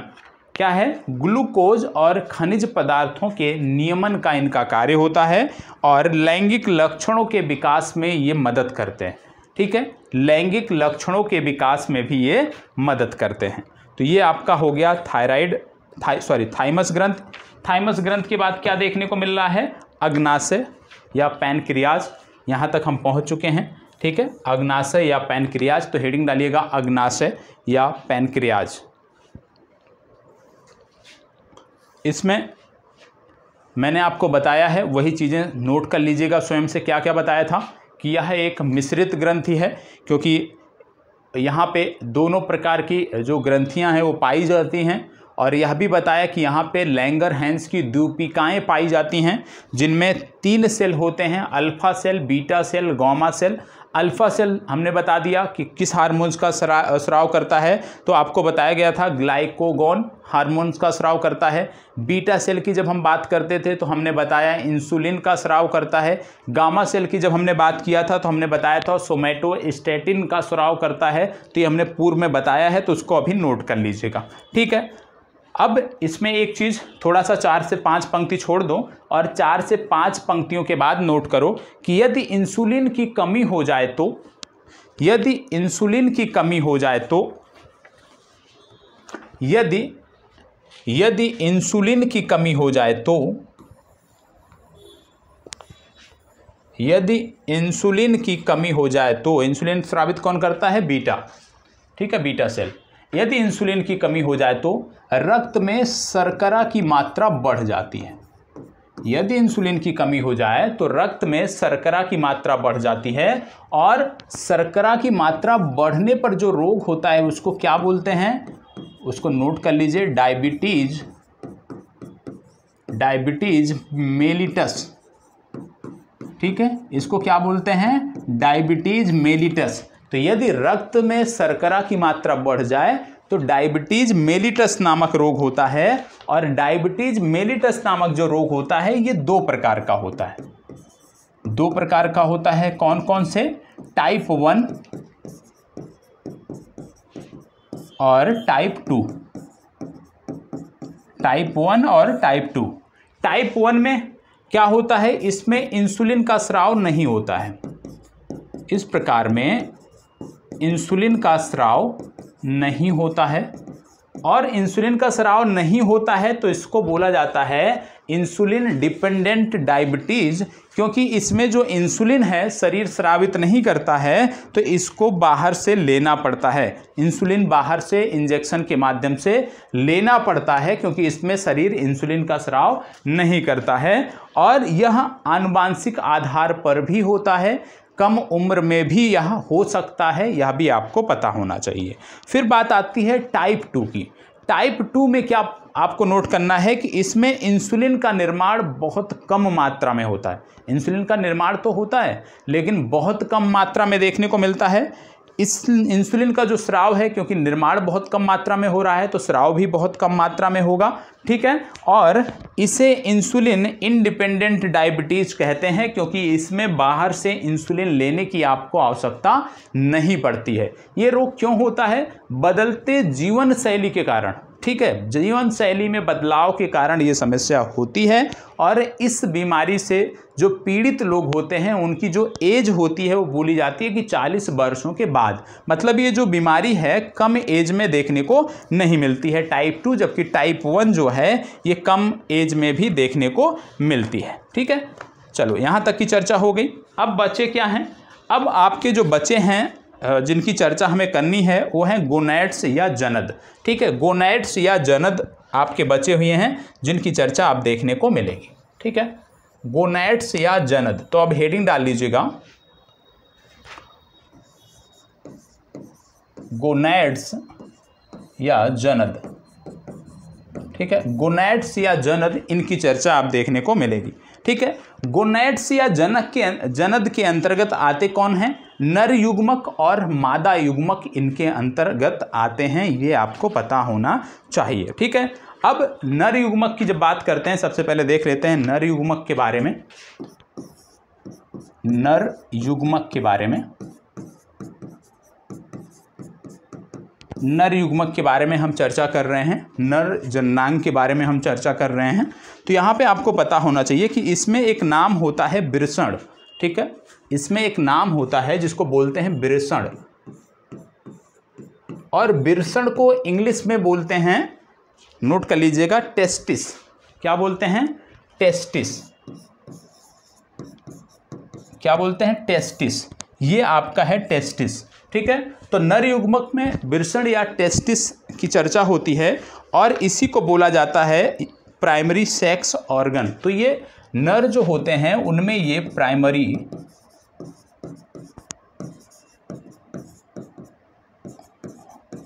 प्राइमरी सेक्स ऑर्गन के नाम से ये जाना जाता है, बिरसण या टेस्टिस, ये आपको पता होना चाहिए। और शुक्राणु का जो निर्माण होता है वो यहीं पर होता है, ये भी आपको पता होना चाहिए। शुक्राणु का जो निर्माण होता है वो यहीं पर होता है और इसको इंग्लिश में बोलते हैं स्पर्मेटोजेनेसिस। ठीक है, स्पर्मेटोजेनेसिस। ठीक है, स्पर्मेटोजेनेसिस या शुक्राणु के निर्माण को ही कहते हैं। ठीक है, तो ये आपने देखा बिरसण जो हो गया जहाँ पे शुक्राणु का निर्माण होता है। और नर लैंगिक हार्मोन्स का जो स्राव करता है, नर लैंगिक हार्मोन्स का जो स्राव करता है वो यही टेस्टिस या बिरसण ही करता है, जिसको बोलते हैं टेस्टोस्टेरोन। क्या बोलते हैं? इसको बोलते हैं टेस्टोस्टेरोन। नोट कर लीजिएगा इसको, सॉरी, टेस्टोस्टेरोन। ठीक है, टेस्टोस्टेरोन हार्मोन इसको बोलते हैं, जो नर लैंगिक हार्मोन होता है जिसका स्राव टेस्टिस करता है, ये आपको पता होना चाहिए। और ये जो टेस्टोस्टेरोन होता है ये नर की लैंगिक परिपक्वता के लिए जिम्मेदार होता है। ये हार्मोन्स नर की लैंगिक परिपक्वता के लिए जिम्मेदार होता है, ये आपको पता होना चाहिए। ठीक है, तो ये नर युग्मक की बात हो गई। इसके बाद फिर बात आती है मादा जननांग की, और वहाँ पे जो चर्चा की जाती है वो चर्चा की जाती है ओवरीज की। ठीक है, किसकी चर्चा होती है? ओवरीज की चर्चा वहाँ पे होती है।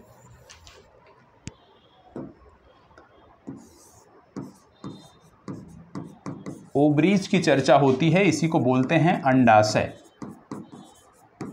ठीक है, ओवरीज या अंडाशय इसको बोलते हैं, ये आपको पता होना चाहिए। अंडाशय में क्या होता है? एग का निर्माण होता है, एग का निर्माण यहीं पर होता है, ये आपको पता होना चाहिए। ठीक है, साथ ही साथ ये भी एक हार्मोन्स को स्रावित करती है जिसका नाम आपको पता होना चाहिए। पहला है एस्ट्रोजन हार्मोन और दूसरा जो है वो प्रोजेस्टेरोन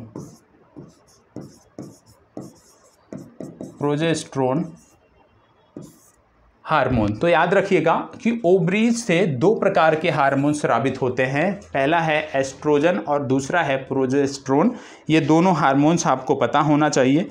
अब इसमें जो पहला है एस्ट्रोजन की यदि हम बात करें तो ये मादा में लैंगिक परिपक्वता के लिए जिम्मेदार होता है, साथ ही साथ जो मासिक धर्म है उसको नियमित रखने में ये मदद करता है। दूसरे की जब हम बात करें, प्रोजेस्टेरोन की जब हम बात करते हैं तो गर्भ धारण करने के लिए ये जिम्मेदार होता है और इसको गर्भ हार्मोन भी कहते हैं, गर्भ हार्मोन भी इसको कहते हैं। तो ये आपको पता होना चाहिए दोनों हार्मोन्स के बारे में कि भाई पुरुष में लैंगिक परिपक्वता के लिए कौन सा हार्मोन्स जिम्मेदार होता है और फीमेल में कौन सा जिम्मेदार होता है या मादा में कौन जिम्मेदार होता है, ये दोनों चीज़ें आपको पता होना चाहिए। अब इसमें कुछ चीज़ें नोट कर लीजिए, नोट करिए। मादा के शरीर में, नोट करिएगा, मादा की शरीर में फैक्ट है, नोट कर लीजिए, मादा के शरीर में प्लेजेंटा होता है, मादा के शरीर में प्लेजेंटा होता है जो गर्भ धारण के समय जो गर्भधारण के समय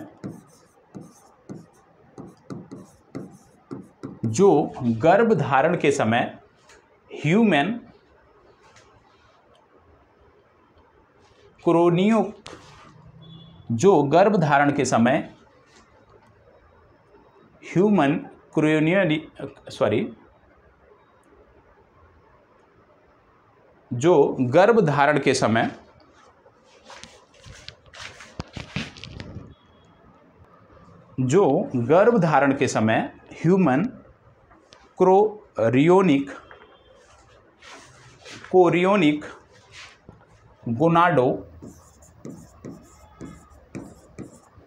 कोरियोनिक गोनाडोट्रोपिन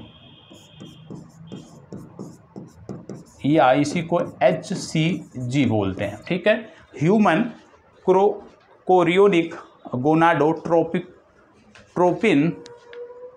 जो मादा के शरीर में प्लेजेंटा होता है, जो गर्भधारण के समय ह्यूमन कोरियोनिक गोनाडोट्रोपिन का स्राव करता है।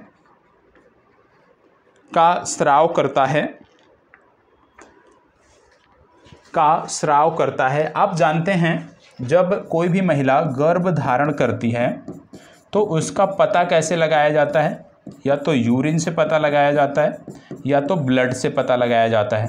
तो यूरिन और ब्लड से कैसे पता चलता है? जो किट आती हैं, ठीक है, उनके माध्यम से कैसे पता चलता है? तो याद रखिएगा कि इसके माध्यम से ऐसे पता चलता है क्योंकि जब कोई महिला गर्भ धारण कर लेती है तो उसके शरीर में यूरिन के साथ और ब्लड में HCG या ह्यूमन कोरियोनिक गोनाडोट्रोपिन नामक ये जो एक प्रकार से हार्मोन है, इसका स्राव होने लगता है ब्लड और यूरिन में, जिसके माध्यम से ये पता चल जाता है कि महिला ने गर्भधारण कर लिया है। तो ये आपसे प्रश्न पूछा जाता है, तो HCG या ह्यूमन कोरियोनिक गोनाडोट्रोपिन आपको याद रखने की ज़रूरत है कि इसी के माध्यम से पता चलता है, क्योंकि ये फिर ब्लड में और यूरिन में पाया जाता है। ठीक है, तो ये आपको हो गया प्लेजेंटा के बारे में। तो यदि आपसे पूछ लिया जाए कि भाई इसका स्राव कहाँ होता है, तो ये प्लेजेंटा से होता है इसका स्राव, ये भी आपको पता होना चाहिए। तो इतनी जानकारी आपकी कंप्लीट हुई। अब कुछ चीज़ें और हैं जो आपको पता होना चाहिए, थोड़ी सी चीज़ें बची हैं, लेकिन मैं चाह रहा हूँ कि अभी इसको जो है हम नेक्स्ट क्लास में रखें। जैसे अभी जो बचा हुआ है वो बचा है प्रजनन तंत्र बचा हुआ है और छोटी सी जानकारी बची है प्रजनन तंत्र के बारे में। चलिए आज ही समाप्त कर लेते हैं, छोटा सा टॉपिक है, बहुत ज़्यादा समय इसमें नहीं लगने वाला है, तो इसको समाप्त ही कर लेते हैं कि एक पूरा टॉपिक हमारा समाप्त रहेगा। चलिए प्रजनन तंत्र को हम देख लेते हैं। प्रजनन तंत्र को देखना है अब, ठीक है। यहाँ तक कहीं भी किसी को कोई डाउट हो तो बताइएगा, इसको बस इतना है कि अच्छे से नोट डाउन करते हुए चलिएगा।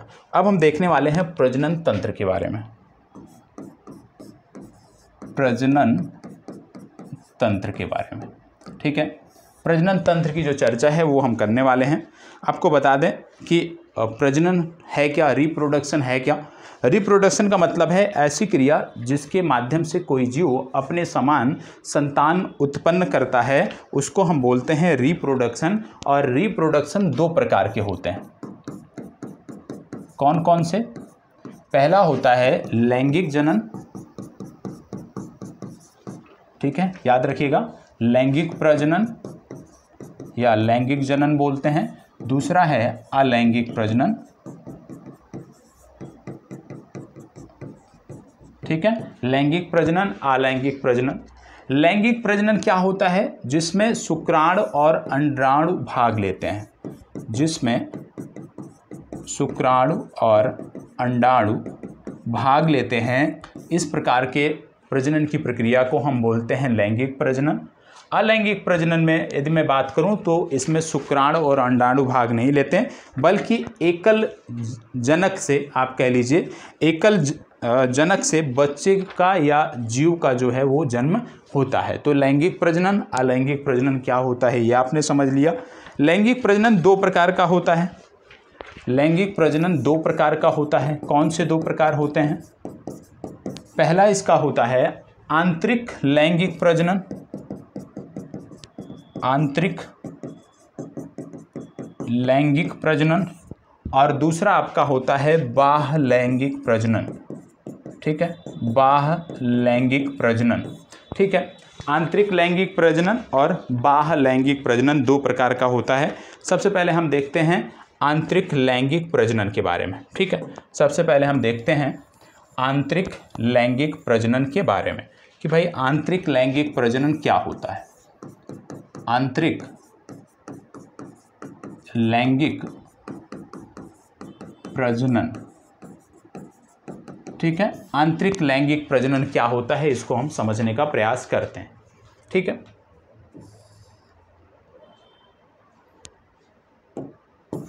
आंतरिक लैंगिक प्रजनन की यहां पे हम बात करने वाले हैं।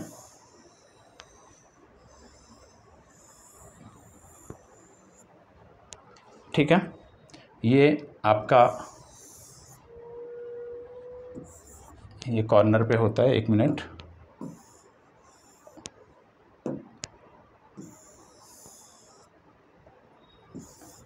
यहाँ पे ये दोनों तरफ इसको बोलते हैं मादा जनन अंग। ये मादा जनन अंग है। ठीक है, अब ये क्या होते हैं, यहाँ पे एग होते हैं।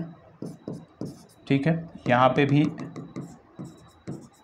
एग होते हैं, ये आपको पता होना चाहिए। ठीक है, तो आंतरिक लैंगिक प्रजनन में क्या होता है कि जो शुक्राणु है, ये जो शुक्राणु है ये प्रवेश करता है मादा के, याद रखिएगा इसको, मादा जनन अंग में ये प्रवेश करता है और यहाँ से क्या होता है, एग रिलीज होता है। और जब ये निषेचित हो जाते हैं, जब ये निषेचित, क्योंकि ये शुक्राणु है, ठीक है, और ये यहाँ से अंडाणु, अंडाणु से ये एग रिलीज हो रहा है, तो यहाँ से जब ये निषेचित हो जाते हैं तो निषेचन के प्रकार ये कहाँ पे निषेचित होते हैं, इसको बोलते हैं फोलियो, इसको नोट कर लीजिएगा। ये निषेचित कहाँ पे होते हैं, इसको बोलते हैं फॉलोपियन ट्यूब। क्या बोलते हैं, फॉलोपियन ट्यूब। तो ये फॉलोपियन ट्यूब में जब ये निषेचित हो जाते हैं, शुक्राणु अंडाणु से मिल जाता है, तो क्योंकि इसमें आप देख रहे हो नर युग्मक व मादा युग्मक के निषेचन की क्रिया हो रही है, तो निषेचित होने के बाद क्या होते हैं, ये जाइगोट का निर्माण करते हैं। जाइगोट के बाद आपने क्या पढ़ा था, जाइगोट या युग्मनज बोलते हैं। युग्मनज के बाद फिर आगे चलकर कुछ दिनों बाद भ्रूण का निर्माण होता है। फिर इसके बाद फिर 2 कोशिका से 4, 4 से 16, 16 से 32, 32 से 64 सेल का ऐसे निर्माण होता जाता है 256 तक। जब 256 सेल तक निर्माण हो जाता है फिर 3 लेयर बनती हैं और उन्हीं 3 लेयर से फिर शरीर के विभिन्न अंगों का विकास होता है, जिनके बारे में आपने पूर्व में पढ़ा था। तो इस प्रकार की प्रक्रिया, क्योंकि इसमें आप देख रहे होंगे कि सभी की प्रक्रिया जो है वो मादा जनन अंग के अंदर हो रही है, इसीलिए इसको बोलते हैं आंतरिक लैंगिक जनन या आंतरिक लैंगिक प्रजनन। ठीक है, क्योंकि इसमें सभी की सभी प्रक्रिया मादा जनन अंग के अंदर हो रही है। ठीक है, अब ऐसा नहीं है कि ये जो शुक्राणु है इसी तरफ जाएगा, दोनों तरफ से एग रिलीज होते हैं। एक माह में इस तरफ से एग रिलीज होता है, दूसरे माह इस तरफ से एग रिलीज होता है, ये आपको पता होना चाहिए। तो इधर भी ये जाते हैं, ठीक है, शुक्राणु इधर भी जाते हैं। तो जिस तरफ से एग रिलीज होता है शुक्राणु उसी तरफ मूव करते हैं। एक मंथ इस तरफ से एग रिलीज होता है, एक मंथ दूसरे से रिलीज होता है, ये आपको पता होना चाहिए। उतने डिटेल में जाने की ज़रूरत नहीं है क्योंकि वो हमारी परीक्षाओं के लिए महत्वपूर्ण नहीं है। उसके लिए तो आप किसी डॉक्टर से संपर्क कर लीजिएगा, तो आपको जानकारी बहुत बेहतर तरीके से दे देंगे। अब आगे बात आती है बाह्य लैंगिक प्रजनन की। ये तो आंतरिक हो गया। अब बाह्य में क्या होगा, बाह्य लैंगिक प्रजनन। ठीक है, बाह्य लैंगिक प्रजनन, बाह्य लैंगिक प्रजनन में जैसे आप टेस्ट ट्यूब बेबी का नाम सुना होगा ना, टेस्ट ट्यूब बेबी। बाह्य लैंगिक प्रजनन में क्या चीज़ें आपको देखने को मिलती हैं, जैसे इसका नाम आप कह लीजिए टेस्ट ट्यूब बेबी से जोड़ के देख सकते हैं। और पहला जो टेस्ट ट्यूब बेबी भारत में हुआ था उसका नाम था दुर्गा। वैश्विक स्तर पे पहला टेस्ट ट्यूब बेबी जो है उसका नाम है लुइस ब्राउन। ठीक है। और टेस्ट ट्यूब बेबी और इनके बारे में ये साइंस टेक का विषय है, वहाँ पे जब हम पढ़ेंगे तो डिटेल से पढ़ेंगे। हम साइंस के संदर्भ में पढ़ रहे हैं, इसलिए सिर्फ बेसिक जानकारी जो हमें होनी चाहिए जिससे हम बाह्य लैंगिक प्रजनन समझ सकें, उसके बारे में पता होना चाहिए। बहुत सारे ऐसे होते हैं, बहुत सारे युगल ऐसे होते हैं जिनमें कोई समस्या हो सकता है, शारीरिक समस्या हो, और उसके कारण क्या है, बच्चों का जन्म नहीं हो पाता है शादी के कई वर्षों के बाद भी। तो ऐसे में क्या होता है कि यहाँ पे शुक्राणु और अंडाणु, ठीक है, शुक्राणु और अंडाणु, पुरुष के शुक्राणु को और उस मादा के अंडाणु को जो है निकाल लिया जाता है और उसको एक ट्यूब में डाल दिया जाता है, और ट्यूब में यहाँ पे इनके ऊपर हल्की जो विद्युत की किरणें हैं उनकी बौछार की जाती है, जिससे एक निश्चित ताप पर जाएं और फिर ये निषेचित हो जाते हैं। और जब ये निषेचित हो जाते हैं तो इस निषेचन को बोलते हैं IVF, इन विट्रो फर्टिलाइजेशन। ये आपको पता होना चाहिए, ठीक है। क्या बोलते हैं? इन विट्रो फर्टिलाइजेशन, इसको बोलते हैं IVF तकनीक, इसको बोलते हैं, ठीक है। और जब ये निषेचित हो जाते हैं तो क्या होता है कि जाइगोट यहाँ पे बनता है, निषेचित हो जाएगा तो जाइगोट बनेगा, और जाइगोट को प्रीभ्रूणीय अवस्था में पहुँचने से पहले ही इसको निकाल लिया जाता है, और फिर इसको या तो उसी माता के गर्भ में डाल दिया जाएगा, या मान लीजिए उस माता में कोई समस्या है तो किसी थर्ड मादा में या किसी थर्ड फीमेल में इस गर्भ को जो है वो प्लांट कर दिया जाता है। और जब इस गर्भ को किसी थर्ड पर्सन में प्लांट किया जाता है तो उसी को बोलते हैं सेरोगेट मदर, ठीक है। सेरोगेसी आपने सुना होगा, तो उस मदर को बोलते हैं सेरोगेट मदर। ये आपको पता होना चाहिए, और फिर धीरे धीरे इसका विकास हो जाता है। तो ये आपने देख लिया कि बाह्य लैंगिक प्रजनन क्या है, कि बाह्य लैंगिक प्रजनन में क्या है कि यहाँ पे जो समस्त प्रक्रिया हो रही है वो एक ट्यूब में हो रही है, ना कि मादा के शरीर में हो रही है, इसलिए इसको बाह्य लैंगिक प्रजनन बोलते हैं, ठीक है। अब इसके बाद बात आता है अलैंगिक प्रजनन।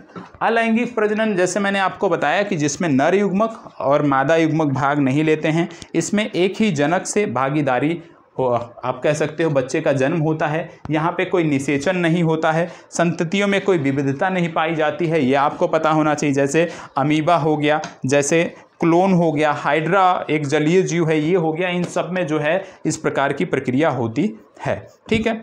अब कुछ चीज़ें और हैं जो आपको पता होना चाहिए।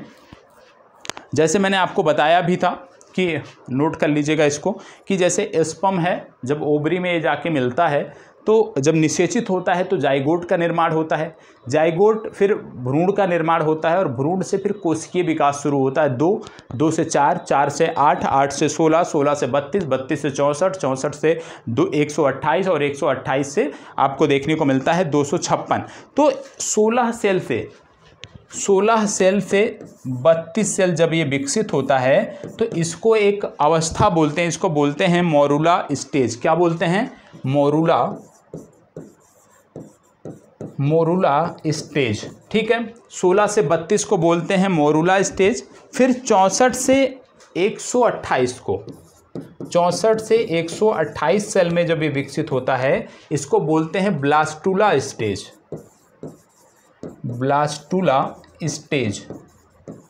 ठीक है, ब्लास्टूला स्टेज। और जब ये 256 हो जाता है तो इसको बोलते हैं गैस्ट्रूला स्टेज,